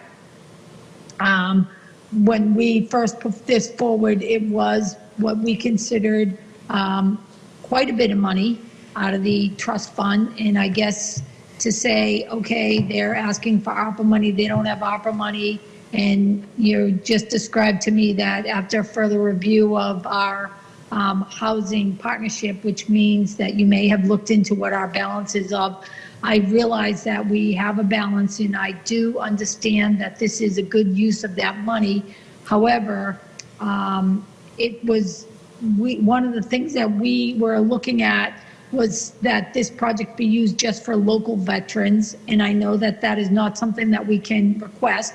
Not saying that, there isn't a need for all veterans, but, I do represent the town of Tewksbury, so I would like to be representing our Tewksbury veterans. And that is not something that we can put as a criteria for this. And this is a pretty hefty price tag considering what we have funded in the past for projects for local housing as well. I think that Mr. Mackey made an excellent point that if the state if you go back to the state and you say they don't have the ARP money that you thought that they would have available to them, and they come back and they say, nope, you're going to have to find it somewhere else, I would entertain coming back at this request, but I'm not in a position tonight where I can support this request for an additional $500,000. That's all I have, Mr. Okay, thank you, Chairman. Ms. Stronach. How about Mr. Johnson? I'll be very brief, Mr. Chairman. I've really wrestled with this request over the last few days when we got our materials for the meeting, and I think my colleagues have summed it up pretty well. One of the most important and influential people in my life was my father-in-law, who lived with my family for nearly 30 years, and he sacrificed his eyesight shortly after D-Day at 19 years old in service to our country. And that's why he came to live in my house with my family. So there's no greater cause, in my opinion, than service and support of our veterans. I lived it and saw it firsthand every single day for many, many years. But I'm really troubled by this request, to be honest. And you said something earlier that caught my attention, and this is not about you or Soldier On, but it seems like the Commonwealth and whoever you're dealing with is trying to shift the fiscal responsibility from a state level to a local level in some regards, when they send you on a mission to come and chase the ARPA money that was provided to this community. And I know, as you know, it's already been committed, but what I took out of your letter and the need is that we need to leverage our delegation to step up and help leverage state funds for you, as opposed to leveraging local funds. And you may disagree with where I'm going on it, but it really concerns me because we get, unrelated to this topic, mandate upon mandate upon mandate that we have to spend town money, local money, taxpayer money to do certain things. And it really troubles me that there's a message of shifting the burden here. And I want to just follow up on something Mrs. Stronach said. As far as I know, and she can correct me, but the Housing Partnership recommended the $350,000. As I sit here tonight, unfortunately, the majority of that committee resigned. There is no recommendation from the Housing Partnership to spend an additional $500,000, at least to my knowledge, and that's troublesome. But I have the fiduciary obligation to maintain that trust, and I just can't see my way to doing that right now. I think you can earn that through some of the informational requests that have been made, and I want to find my way to being supportive, but I want to exhaust every last alternative option first. And my opinion is that I've seen in our state budget outside sections where our delegation has secured $50,000, $100,000 for other organizations similar to yours. If they can do it for them, they can do it for Soldier On. And I would be supportive of that effort to try to fill the gap here, among other steps, I might add. But I want to ask you to urge or take some caution and maybe, provide the data that was requested. And I want to promise you, I'm not closing the door. But my perspective on this is, $850 for 21 units is on the outer edge of what we historically have supported on a cost per unit basis. And I have a hard time justifying in my mind the return on investment for that in terms of the expenditure. So I know that the cause is right, but from a financial perspective, that's a tall, tall ask. So I just want to make sure that if I want to support that there is no other option, and maybe that 500 becomes a different number, and that makes it a little more palatable for me to be supportive of. So again, I'm 100% behind what you're trying to accomplish. I know the value there, but as a steward of this community's resources, to add another 2.5 times what we've already put into the project is concerning to me. Yes, no, the one thing I want to comment on is we don't look at, we in terms of the state asking us to come back. Yeah. The state acknowledged that this is a big ask for them, and I don't want anybody to leave this meeting thinking that this was a state asking to leverage and not do their fair share. The state does an enormous amount. Good. And, to the local versus not local, I will leave that alone because I firmly believe a veteran's a veteran is a veteran. Sure. But it really does come down to, look, this is a big ask for everybody. Believe me, I wish we weren't here asking for money to house our homeless veterans. Right. I wish this country wasn't forcing independent nonprofits to go grovel for monies to put people into safe, accommodating housing. And our legislative delegation has done a great job across the board for this cause, but it just comes down to, is money in the bank at the trust doing more return on investment than housing for veterans? I don't know. And that's not my call. I'm here to try to build housing for veterans. I appreciate that. Thank you. Okay, very good. And just short and sweet, I think you have the temperature of the board, because we did have a nice wall, and this was one of the better projects, I think we all thought, even the planning board alike, one of the better projects in Tewksbury, really was. But you can see even just, it is. Heck yeah, it is. And that's why we supported it. But then to come back and pretty much put it on the table saying, well, you have some relief funds, and oh, by the way, we used 100% of those for water and to pave our roads, because sometimes we're a little bit short on the state side, so we put it 100% to the residents, and rightfully so, this board back in July. but you kind of put it on the table saying, well, we did kind of revisit, looked at your budget. So that's where it was like, we did have a nice warm conversation and super appreciative. And now it just feels like a little bit of punch in the belly. And again, I'm not going to shoot the messenger, but just me personally, and we don't consult. You know, there's a thing called open meeting law, so we're always careful, but you know, I wasn't expecting this way because I thought I was going to come this way, this direction, but it just feels a little bit very ungenuine to come right back and ring our doorbell where you have the state propose. We already delivered. So again, if you had a squirt gun to my head, I probably would say yes to tonight. And ultimately, if it comes back, I'm probably going to. But to Mrs. Wellman's point, I like what you said, I'd like to maybe take a deep dive in the overall organization and see where some of that internal breakdown, that funding is.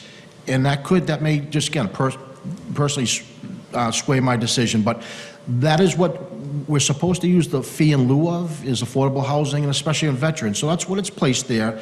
And when we had this vote, I forget, a few months back, there was a lot of questions from the community. How can you give that money away? And then folks understand we take that in lieu of to use it for this exact reason. Right. What a better reason to use that money, but to the board's point, it seems a little bit excessive without going back to the state ringing their doorbell. But again, so, you know, so good asking. So I think the big takeaway here is to come back with some financials, right, Ms. Wellman, you want to summarize it? I don't think we need to take a motion, but just so. Oh, yeah. I'm Yeah, happy we'll to- summarize it, but hopefully you understand from a board's perspective, because at the end of the day, we answer the 30,000 residents, and these are the very questions that, as soon as it's hit the agenda, there was a lot of head scratching. And so we listened to the residents, and you got our side of the story. So if you have to do a little bit of homework, I think we'll welcome you back to another agenda item, and maybe, potentially, we can have a meeting with Mr. Autori, too. I probably would have liked a little, because we had a few pre-meetings, prep meetings, if you would, to understand what's going on. So this kind of at least caught me off guard. You can see, I think, the board off guard in general. But again, worthwhile project. We don't want to see it slip, but we definitely want to do more homework, clearly, as a board. So I hope you understand that. Absolutely, I understand. I mean, as I mentioned to all involved, and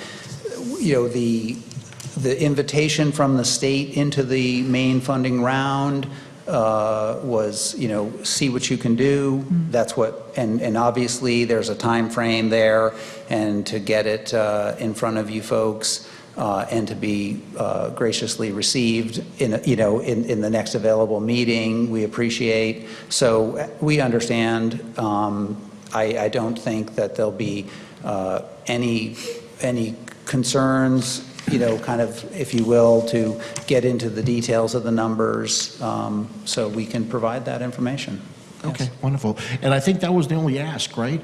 Yeah, If I'm not mistaken, with my notes. If I may just revisit. Please, Yeah, please. just so to revisit the ask was for your audited financials, maybe for the last couple of years, your operating budget, bank statements. And, I'm fully in support of this project. I wanted to ask the manager if he knows offhand what the balance of that fund is. It's approximately $5 million, Okay. somewhere in that range. So this isn't quite 20%, but it's close to 20%, okay? So just to have some perspective on that ask, but I would like to see those financials, and they could be presented to the board. I would not have an objection to the board reviewing an out-of-synchronous meeting, to kind of have that conversation. Notably, in your letter of November 19th, December 9, application date isn't indicated, so that was news to me tonight. So I'm glad that you can still move forward with that application, with this as a pending ask. And I would encourage you to do that, because I do think that the project is meritorious and really good for the community and for our veterans. My mother worked in a Maine veterans home for 27 years, taking care of our veterans. So I, like Mr. Johnson and Mr. Mackey and everybody on this board, highly support the effort, but it's our responsibility, as you know, to go through these financials and so forth. And that is all I have on that topic. Okay, Mr. Johnson, I'm sorry, go ahead, I'm sorry. I just wanted to reply, the December 9th date, put in a way, it wasn't in the letter. I mean, it wasn't intended to be a kind of over-the-barrel kind of question at all. And so I do want, make sure that the people of town know that this is seeking additional funds where funds are potentially available for exactly this reason. and that's why I'm here. I appreciate that clarification. Thank you. And please, Just one add-on, it's not a request, but I want to ask if Mr. Montori could have someone on his team reach out to Mr. Buckley tomorrow and give him the contact information for our state delegation. They have an interest, a vested interest in Tewksbury and serving Tewksbury residents and Tewksbury veterans. And I would ask you, sir, just to make sure you reach out and talk to them. I'll be happy to make phone calls and lobby and advocate for that. But I know they have a track record of supporting these causes, and I'd like to exhaust, as I said, to use that word, those avenues. I can't speak for them. I don't know what they can access, but I'd like to turn those rocks over and ask them to see what they can do to help in this issue.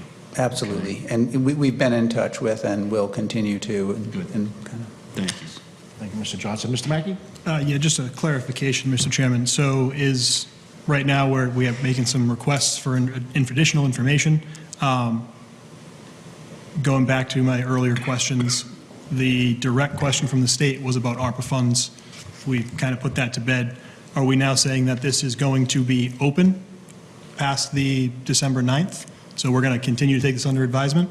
Yes, Or- essentially, I think right, that's the pleasure of the board, right? I don't think we're going Okay. to make a motion, so we'll get to a motion potentially, but I think right now it's, we made one request, Mr. Johnson's kind of separate request to reach out to the legislation, our representatives, but let's get some information back, and like I said, as soon as we get it and review, we're comfortable, we'll put it right back on the agenda for review, so we're not in any way, we won't stall, I'll just, as soon as we get that information, Right. we'll make it happen. Right, and I think, again, I do also want to say, and to your point, there wasn't a lot of preamble of, hey, let's talk, this is what's going on, let's, and again, open meeting, this is the forum, this is the public forum. Agreed. We also don't want this to be a kind of an all or nothing scenario. I mean, Right. I left this room in the summer feeling, geez, we should have asked for more. And heck, I won't be walking out of the room like that today. Very good. Anything else on our side? I think, okay, maybe just a motion to table it potentially to a later date. Again, if we get the information and we digest it, I'd like to bring it right back in front of the board for further review and see why that would be an issue. If you need a motion to table, I'll offer that. Okay. And I won't set a firm date. We'll allow Mr. Buckley to get information together, and we can respond accordingly. Okay, very good. Okay. So I have a motion, I have a second? Second. Motion and second. Roll call vote. Ms. Wellman, how do you vote? Aye. I vote aye Aye. as well. Mr. Johnson? Aye. Mr. Mackey? Aye. Ms. Stronach? Aye. Okay, so we'll see you very soon. Thank you very much. Thank you. I also just want to confirm, I didn't mention, my name is Peter Graham. I'm here sorry. representing Bruce Buckley Okay, thank and you. Soldier On. I'm the Director of Real Estate, so just wanted to make sure that was clarified for the record. Give Thank him you, my- Thank you, Mr. Graham. Bruce, I don't think we'll let you off this well. We'll talk very Give him soon. our best. All right, thank you. Talk soon, thank Sorry you. about that. That's right. All right, I said this meeting was going to be a long one, even with a small agenda. So we need to take a break, or can we? No. Okay, let's get right into it. So next order of business is town manager goals and objectives. Thank you, Mr. Chairman, and I will be brief. I have a short slide deck to go through regarding my... Mr. Montour, I'm sorry, just for context, I guess. So we typically do this every year. I think COVID threw a little wrinkle on it because you had so much to do and they don't overwhelm you with this. But we said, something, COVID's died down, I guess, temporarily. I don't know if it's coming back.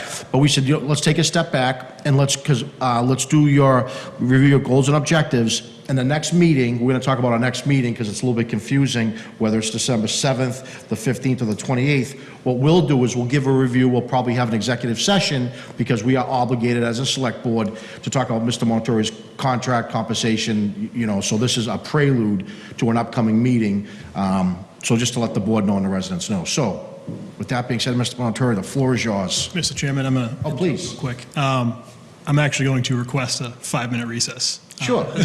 You good? No. You were louder than me, and I was like, We don't need a vote. We'll do a 5-minute recess, Brian, please. Sorry.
Thank you, Mr. Mackey, for looking after our bladders. Okay, very good. With that being said, Mr. Montori, the floor is yours. Okay, thank you, Mr. Chairman. I'm going to start with the couple of slides that go through the goals and objectives I had put forward in FY '20 and '21. Again, COVID somewhat derailed us in reviewing the status of these. But, just briefly, I break the goals up into goal 1 being to continue and undertake capital projects and improvement planning throughout the community. One of the objectives was to start and continue construction on the new fire station. The status of that project, that particular objective was the project started. It's almost complete. Right now, we're on budget. We had hoped to be finished by the end of December. That date might be pushed closer to the end of January because of some delays, but the project is near completion. Another was to hire a designer to complete the design and secure funding for improvements to construct a new DPW/school maintenance facility. We've hired a design team. We've hired an OPM. They're finalizing design and a funding plan. I intend to complete and hopefully bring forward at Maytown meeting 2022. The next was hire staff and start operations of the Regional Emergency Communications Center. That's complete. We actually just finished our first year of being fully operational as a regional communications facility. The next was to continue the work, with the school administration and elementary school building committee regarding the new elementary school. That project is ongoing. It's on budget. It's progressing nicely. We've opened the athletic facility as well as the new sports stadium. The next was to complete the design and secure funding to begin renovations on the Ella Fleming School. That work was partially that was started, and we had partial design on conceptual design for the project, and then it was on hold. It's been on hold because we're trying to determine the best use of the school. Next was continue to seek funding to complete work on Route 38, seek funding from the state. That was achieved for part of Route 38 from Old Boston Road to Colonial Drive. Funding is in place. Work went out to bid. Bid was awarded to Newport Construction, and we should start seeing work to actually begin the spring of '22. The next is to seek funding from Colonial Drive to Salem Road. One of the goals and objectives was to implement a stormwater enterprise fund and fee for FY '21 to address compliance with stormwater permit, improve drainage within the community. That's complete. We went to town meetings, successfully adopted the enterprise fund, and the board adopted a fee that's in place, and the enterprise budget's been in place. The next was finalized planning for possible reuse of the Center Fire Station once the station is vacated, as well as planning for the reuse of the schools that are going to be vacated for the new elementary school. In regard to the Center Station, once that's vacated, the plan is to temporarily house the school administration offices until their new offices are complete in October of '22. And then for a short period of time, hopefully, school maintenance will utilize the former Center Fire Station for their operations until hopefully a new DPW school maintenance facility is built. Once that is complete and both the school maintenance and school administration is out of the Center Fire Station, funds are set aside within the Center Fire Station budget to demolish that building and set aside green space in that area.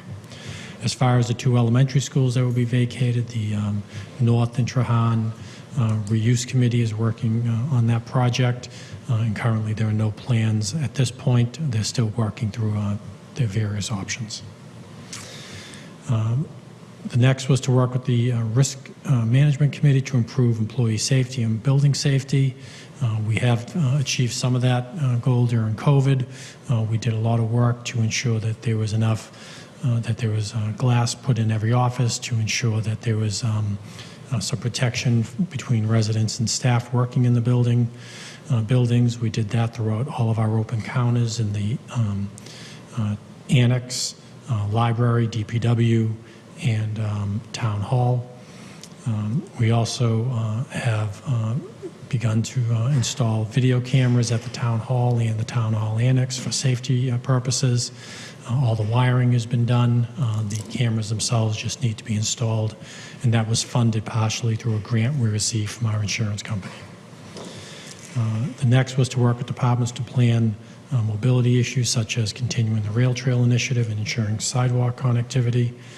We've been successful in sidewalk improvements within the community, funding sidewalk improvements each year within the capital budget, but the rail trail project has stalled, and that's something we need to revisit in the future.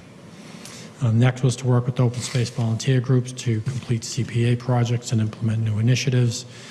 We've done a lot of planning in this area. I've worked with Bruce Schick, obviously, who's here tonight, on open space trail improvements, and we're going to continue to work in those areas.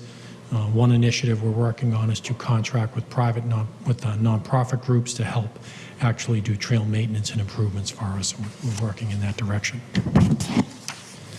The next goal was to develop and improve policies and procedures and bylaws. The first goal and objective was to work with the board to appoint a committee to review the town bylaws and recommend changes. The committee was formed and appointed, and the work is ongoing. The next goal was to continue work on land transfers with the Commonwealth. Specifically, one of the objectives was to work with the local delegation on bringing conclusion to the cemetery land transfer. There really has been no progress in that area. I know the delegation's working hard to come up with solutions and filing legislation, but nothing has happened at this point. But we'll continue to work on that. Finally, the last goal is budget, operations, and administration. The first was to complete assessment centers to hire a new police chief and fire chief. Both assessment centers were completed and appointments were made. The next was to ensure a successful end to the FY21 budget year, which we did. We had no financial issues at the end of FY21. We closed with a surplus, obviously, that generated free cash. We had no issues in our audits or our management letter, so we had a successful end to FY21. The next was to ensure a successful FY22 budget process, which we did have. We completed the FY22 budget. It was approved at annual town meeting. We made some supplemental changes in the fall, and currently FY22 budget's moving along with no issues. The next was to advertise and complete the sale of certain town land that residents and abutters have shown interest. We did a land sale a few months ago for a number of parcels that were authorized by town meeting for sale. We're currently working on drafting the deeds for those parcels, and we hope to complete the transfer of those parcels to the abutters in January 2022. We recently advertised the remaining land that we had authorization to sell, and we're opening bids for that land in January 2022. The fifth was to work with the fire chief in the past to complete a community emergency management plan. That's something the previous fire chief worked on, and that is complete. The next was to work with the IT manager on a disaster recovery plan. That's something that needs to be done and we'll work through over the next fiscal year. Finally, was to work with Human Resources Director to provide further training for all employees. And we do training throughout the entire year, so that's been ongoing, but we can always do more training within for our employees. So that was a review of the FY21, 20 and 21 goals and objectives. I don't know if anybody had any questions. I know that was a lot. 2 years. Comment. Please. Yeah, just really briefly, you mentioned that there hasn't been much progress on the rail trail, and you said that it stalled. And I just want to recognize that that's not something that's been in your hands. I've been on the calls with DOT and NIMCOG, and there's a whole group of people that are trying to kind of move that ball forward, and it's a challenging one to move forward. So there is support at the state level, and there's support. It's a difficult one, so. It is, and we Those just, and we conversations want are to keep it on happening. our radar screen because it's something we still want to, Yeah, I if think, there's opportunity, take advantage. yeah, I think there's more to come on that. Thank you. Otherwise, great job. Okay? So going into FY '22, some of these are continuations of those goals and objectives I just went through. So for FY '22, which is the remainder of this fiscal year, some may spill over into FY '23, depending on the projects. We obviously want to complete the construction of the new fire station and actually move the fire department into the new building. Again, we hope that takes place sometime towards the end of January into early February. We want to complete the design and secure funding to construct a new DPW school maintenance facility. The design is near complete. We're working on some valued engineering, as well as reviewing some options for understanding costs of renovating compared to new construction. So we look at all of our options. Once I get closer to finalizing the FY '23 budget, I'll have a better understanding of the funding of that project, and I hope, as I mentioned to the board in the past, that we'll fund this project within the tax levy, which is has been the goal all along, and I think we're real close to doing that. The next is to continue working, obviously, with the school administration, the elementary school building committee regarding the new elementary school. The work continues. So far, it's been a successful project. The elementary school building committee has done an outstanding job overseeing the project, and I anticipate that to be completed on time and within budget. The next is we really want to start focusing on the use of the Ella Fleming School. We want to complete design and then hopefully go to town meeting and secure funding using community preservation funds that are currently available to fund renovations to that historic property. We have been working with, I've been working with the police chief to look at possibly using the Ella Fleming School for our mental health collaborative to move in there, move in the staff, the clinicians, all of the operations. Currently, they're housed in the police station. It's getting very tight for space there, and it might be a good idea to move them into the renovated Ella Fleming School to be used for their operations and segregate them from the police department. The next would be to continue to seek funding from the state to complete the remaining improvements to Route 38 from Colonial Drive to Salem Road. That's one of the last, that's the last big area that we need to focus on, that we'll try to get that on the tip. The next will be work to construct boardwalks for the open space trails. It's something, again, we've been working on for the last couple of years. Bruce Schick's been very patient with our approach, but that's something we really want to focus on to get done over the next few months. The next would be, again, develop new and improved updated policies, procedure, and bylaws. The two areas that we're going to focus on would be, again, General Bylaw Review Committee to review and update the town bylaws and recommend changes, and then to work with the Assistant Town Manager and the Zoning Bylaw Committee to pass the new zoning bylaw that was brought forward this past May, hopefully brought forward again in May of 2022 for successful adoption. And then final, from a budget finance standpoint, we always, this is really the crux of what we do. We want to ensure that we have a successful completion, financial completion to FY22, and then to ensure a successful FY23 budget process. So those are the goals for FY22. I know there's probably a long list of things that we can add to this, that I could add to this, that staff could add to this. I'm sure that the board can add to it. When I was going through this, it's always difficult to come up with what your goals and objectives are, because I view a lot of this as just what the job is. These are things I should be doing. Putting it into goals and objectives is nice, and I have no problem. I always enjoy coming to the board and outlining these things, but the reality, even when we list these items, they're part of the job. And this is what I should be doing on a daily basis, or on a weekly basis, monthly, and a yearly basis. So we'll strive to achieve these goals and objectives, and some of them, again, may carry over into the next fiscal year, and when I come back in a year to present the next set of goals and objectives, some will be repetitive because they always are. But I think so far we've been pretty successful in what we've set out to achieve, and we'll continue to strive to do that. Plus, it's also important to note that something always comes up that changes our goals and objectives. Something stalls them, something new comes up that we throw on the plate that we want to go after, and that's what makes the job interesting and fun to do. So that's it for 22. You got one more. Oh, I did. Goal 4. I think you got one more. Oh, yeah. Guess I did it more. So operations and administration, I'm sorry about that.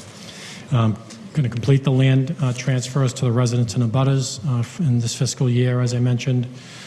We did put out to bid, and we want to complete the land sale for affordable housing as authorized by town meeting. We did put out to bid this past couple of weeks housing lots that we want to develop affordable housing on, and we want to complete that this fiscal year. We also want to incorporate the local housing partnership responsibilities into the administration's daily activities, which the assistant town manager and I will work on and bring back to the Board of Selectmen. We want to continue to work with HR to provide further training for all employees, specifically safety training for all employees in the workplace. Going to be one of the focuses that our risk management committee will undertake. Work with the HR director to provide further wellness programs for the employees. We want to take advantage of programs that our health insurance carrier will provide to improve wellness for the employees, whether it's classes or programs or initiatives as individuals or collectively. So those are things we want to improve upon. I want to work with the IT manager to actually get the disaster recovery plan complete. Also work with the IT manager and the select board, specifically Selectman Mackey, on assessing our cyber security needs and implement changes and improvements as required. We're making strides over the last few months thanks to Selectman Mackey and his education and knowledge in this area that he's provided us. And I believe the next time I come to the board, we'll show that we've made even greater strides than we've made so far. I want to complete the website upgrades and migration. That should be done within the next month. I know staff's working on that diligently, and we've been monitoring that upgrade, and I think the residents will be happy with the changes we're making. And then finally, we want to continue to monitor COVID-19 developments and adjust accordingly to keep employees and residents safe. The staff and I speak weekly about COVID-19 and where we stand with cases, where we stand with vaccination data.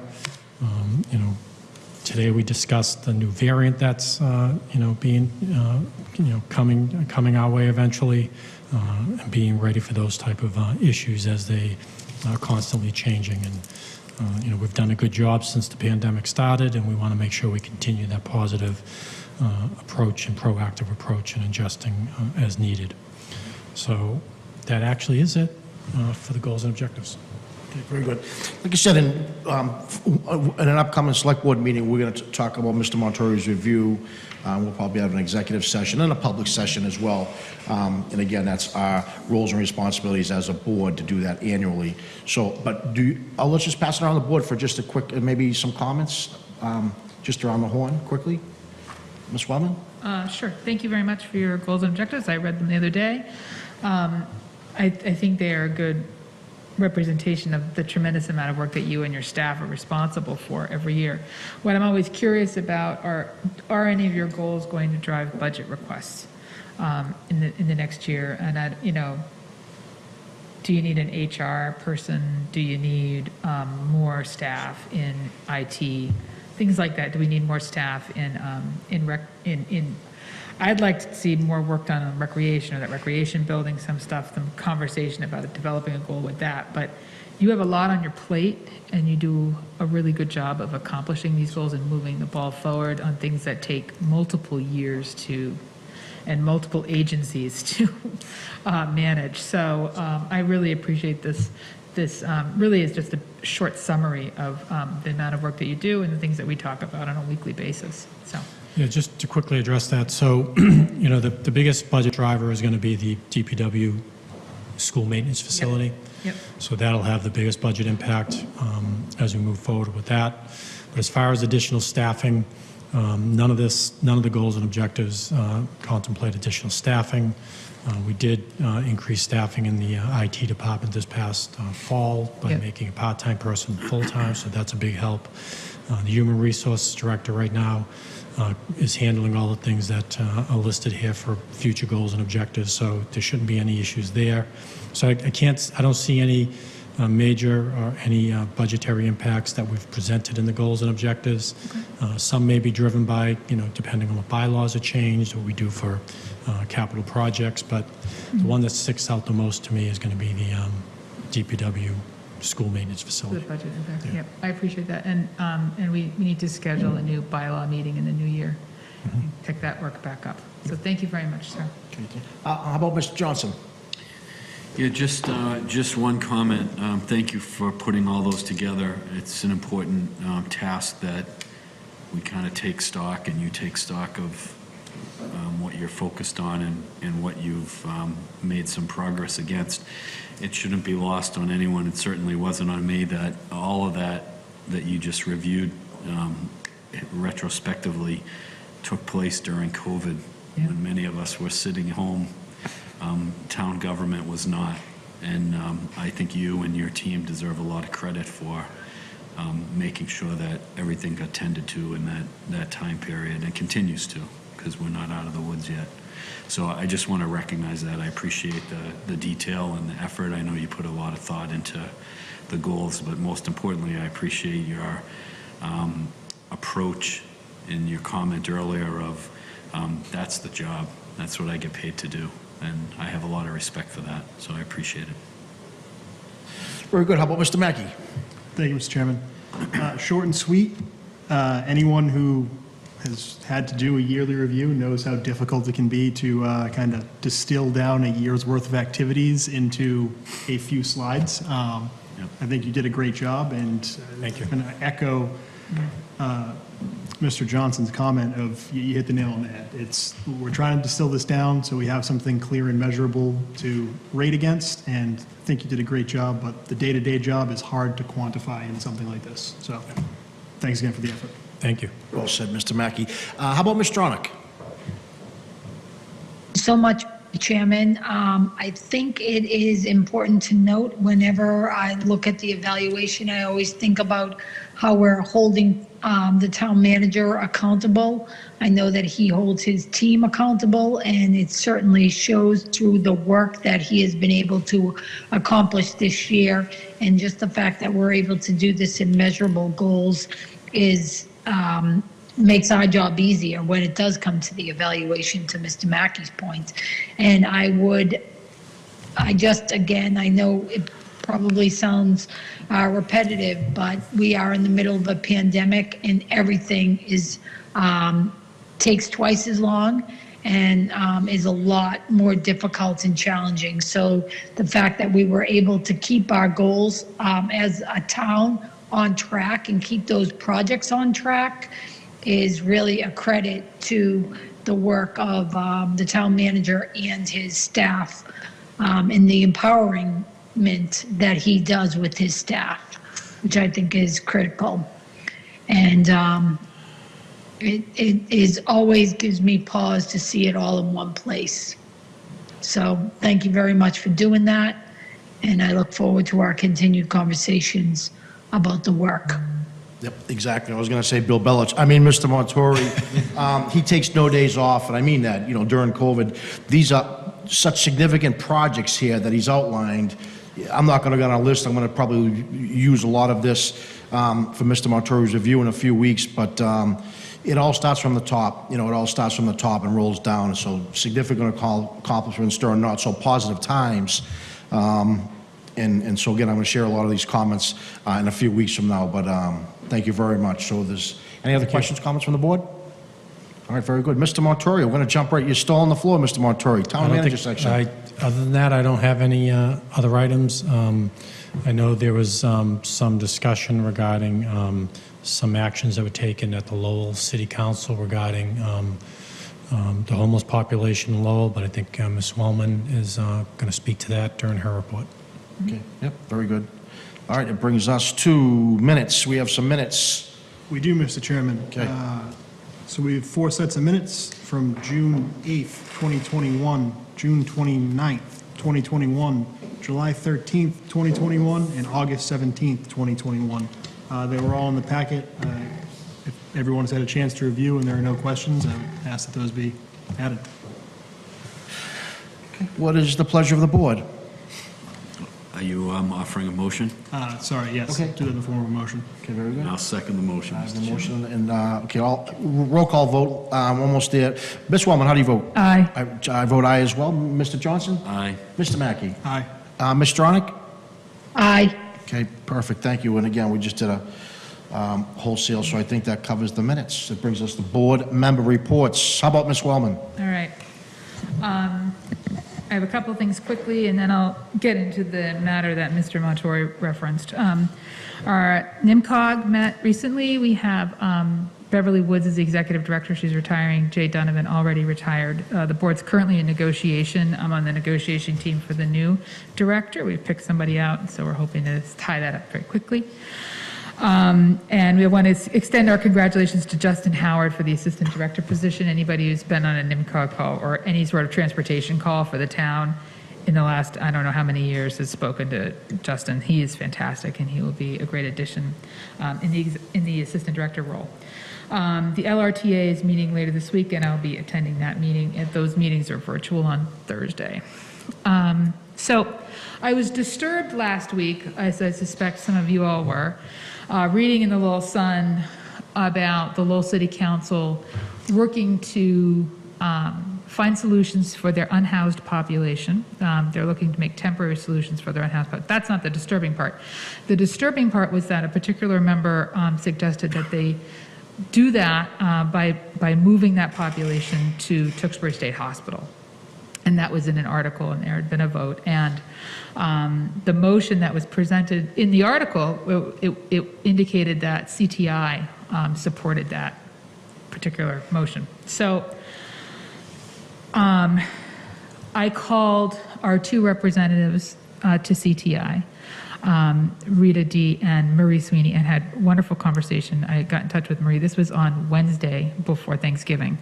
Had an excellent conversation with Marie and told her that I was going to give a call over to CTI to talk to their program director, who had been in attendance at the Lowell City Council meeting, and to talk to them about what's this recommendation, what's going on here. I did make that phone call, and it was a great phone call. I had a wonderful conversation with him. And the crux of it is that he spoke at the beginning of the meeting. The motion that was taken up by the city council was to do a feasibility study to find temporary housing, to see if Lowell can manage temporary housing for their unhoused population in Lowell. And one of the city council members, in an offhand comment later in the meeting, after CTI had spoken, made an off-the-cuff remark about moving that group to Tewksbury State Hospital or someplace else. Part of what they're trying to do is provide wraparound services for roughly 120 individuals who are not, there aren't enough shelter beds, there aren't extra space, CTI is setting up beds and so forth. So we have our own unhoused population in Tewksbury, and it's a problem statewide, as we understand. So I asked that, should there be a regional approach to the unhoused population, which is the preferred term in today's world, that I would like to have a seat at that table. I would recommend a member of our Board of Health, she doesn't know I'm going to say this, but Maria Zaroulis, who works for a homeless shelter in Lowell, to also be part of that conversation. And I encourage them to call Mr. Montori, who's tremendously responsive whenever there's a regional request or anything, and multiple agencies getting together. So they're very responsive to that conversation. I did also speak to NIMCOG and the executive director, and this is not the first time that Lowell City Council has made comments about having the state hospital in Tewksbury kind of get involved in these problems. So it's not inappropriate for us to be concerned. And so I did talk again to CTI about the concerns we have with the state hospital, our own public safety challenges, and our budgetary pressures responding to the state hospital. As we spoke before, we wanted to pursue a pilot program, so this is part of the conversation. But the issue of providing wraparound services and temporary housing to the unhoused is important work that needs to be done. There should be a regional approach. CTI has done a tremendous amount of laudatory work in this area. But I think that kind of having those open conversations and making those phone calls is efficacious. And so I did do that sort of as a member of NIMCOG and to have those conversations. And I want to report back to the board. So those are my thoughts and actions regarding that matter. Thank you. Okay, very good. Questions from the board? Okay. How about Mr. Johnson? Thank you, Mr. Chairman, and thank you, Ms. Wellman, for that report. I did follow that story with some concern and had actually spoken with the town manager as well about it, so that outreach is appreciated. The only thing I'll offer tonight is the zoning bylaw committee continues to work diligently towards the next town meeting in May with the thought of presenting the revised zoning bylaw for consideration. So we're moving forward on that. We have a meeting Thursday this week on the 2nd. And then next week on the 8th, we have our second public input session for residents to offer their comments relative to specific items or areas of concern. So I just want to make that known. We continue to work through a very aggressive schedule, and we have a desire and a plan to wrap up and have a final version, certainly before the warrant closes in early February. So with the holiday season, we're really working at a feverish pace. That's all I have tonight. Okay, very good, thank you. Mr. Mackey?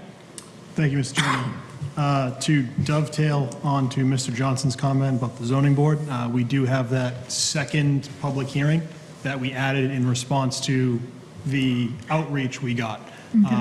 There's been a large request for them to be televised. This public outreach meeting will be televised in response to all those requests. So we're listening, we're trying to get as much of that information out there, lean into that feedback, and make sure that everyone has a seat at the table in that discussion. Additionally, Mr. Montori mentioned earlier, the website is coming along great. We're hoping to have that buttoned up and launched by the end of the year. The staff is currently going through training, and everything appears to be on course with that. Finally, working with the town manager, I want to make sure that we give him and our IT director, Jamie Bent, kudos. They were able to get a cybersecurity grant for $10,000, and we're going to make sure that that's going towards some of these cybersecurity activities that we need to complete to make our critical infrastructure and our town government more secure. There are also a number of other grants we're going to be pursuing, as well as the grants that were created under the federal legislation that was recently passed. So there'll be $2 billion for state and local government. Yes, billion with a B. And we're hoping that we can work with DHS CISA and get in on a piece of that. Very good, awesome stuff, thank you. How about Ms. Stronach? Thank you. The only thing that I have is that we have tree lighting this Friday, December 3rd, on the Common. So I just want to remind people to take advantage of it. The events committee worked really hard on it. There's going to be lots of fun activities. And of course, the guy in the big red suit will be on hand to participate as well. So look forward to seeing you all then. Okay, perfect. And I just have a few things. I definitely want to thank Ms. Wellman for the follow-up in just a couple pieces, too. I have two pieces where I'm going to represent the board, like we typically do. Sometimes we work with Mr. Montori through residence issues, and if we need to bring it to an agenda item, we certainly do that. So I have two issues. I just want to give the boards a heads up. One is with 1323 South Street in Tewksbury, or I like to say 1323 South Street in Andover.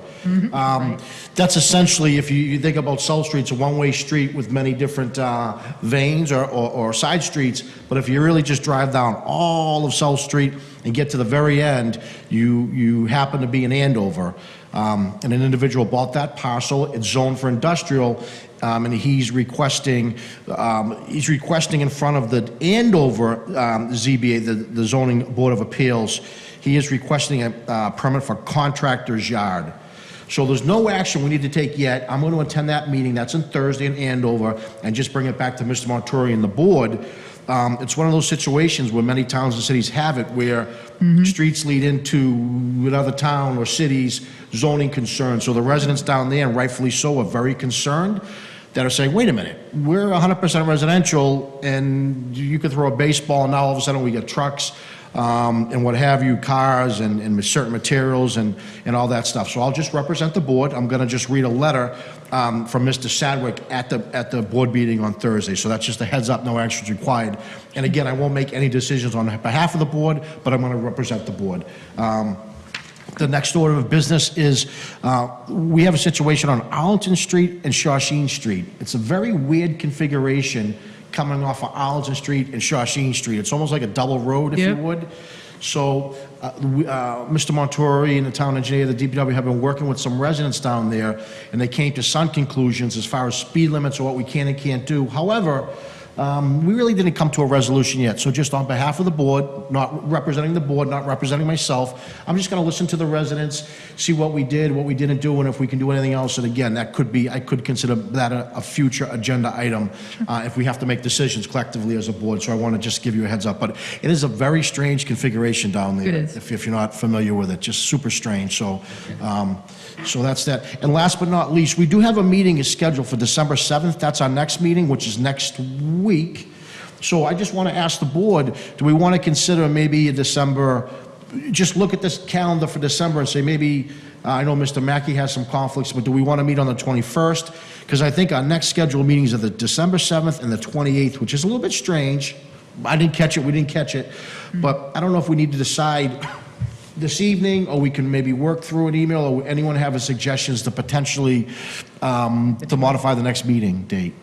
I think the 21st is preferable. Okay. I have a 21st, do I have that? How about just go through the board, I mean, just open dialogue, just 20, that works for me. 21st works for me. I am going to be out of town on the 14th, so I will be unable to attend if we moved it there, but 21st does work for me. 21st works. Mr. Johnson, is that? Yeah, that would be preferable. Okay, and how about Ms. Stronach? That works for me, Mr. Chairman. Thank you for asking. Too easy. That was easier than expected. So do I have that in the form of a motion? Do we need to make that in the form of a Mr. motion? Montori, does that work for you? Oh, I don't, I'm sorry, Mr. Montori. So, are you planning to meet next week or just the 21st? I think just the 21st makes sense. And the agenda items we looked at super light, so, So no December 7th meeting. correct, that's next. That is so exciting right now. I'm just kidding. Right? I went over, okay. Very boring life. No, very good, okay. So I don't think we need to make a motion, right, team? It's just December 21st is We'll the make the meeting. next meeting the 21st, and we'll adjust all the agendas accordingly. Okay, perfect, because I thought it was a very light agenda for next week, so, okay, very good. And with that, do I have a motion to adjourn? So moved. I have a motion, I have a second. Final roll call vote of the night. Ms. Wellman, how do you vote? Aye. Vote aye as well. Mr. Johnson? Aye. Mr. Mackey? Aye. Ms. Stronach? Aye. Thank you very much. Thank you, Brian.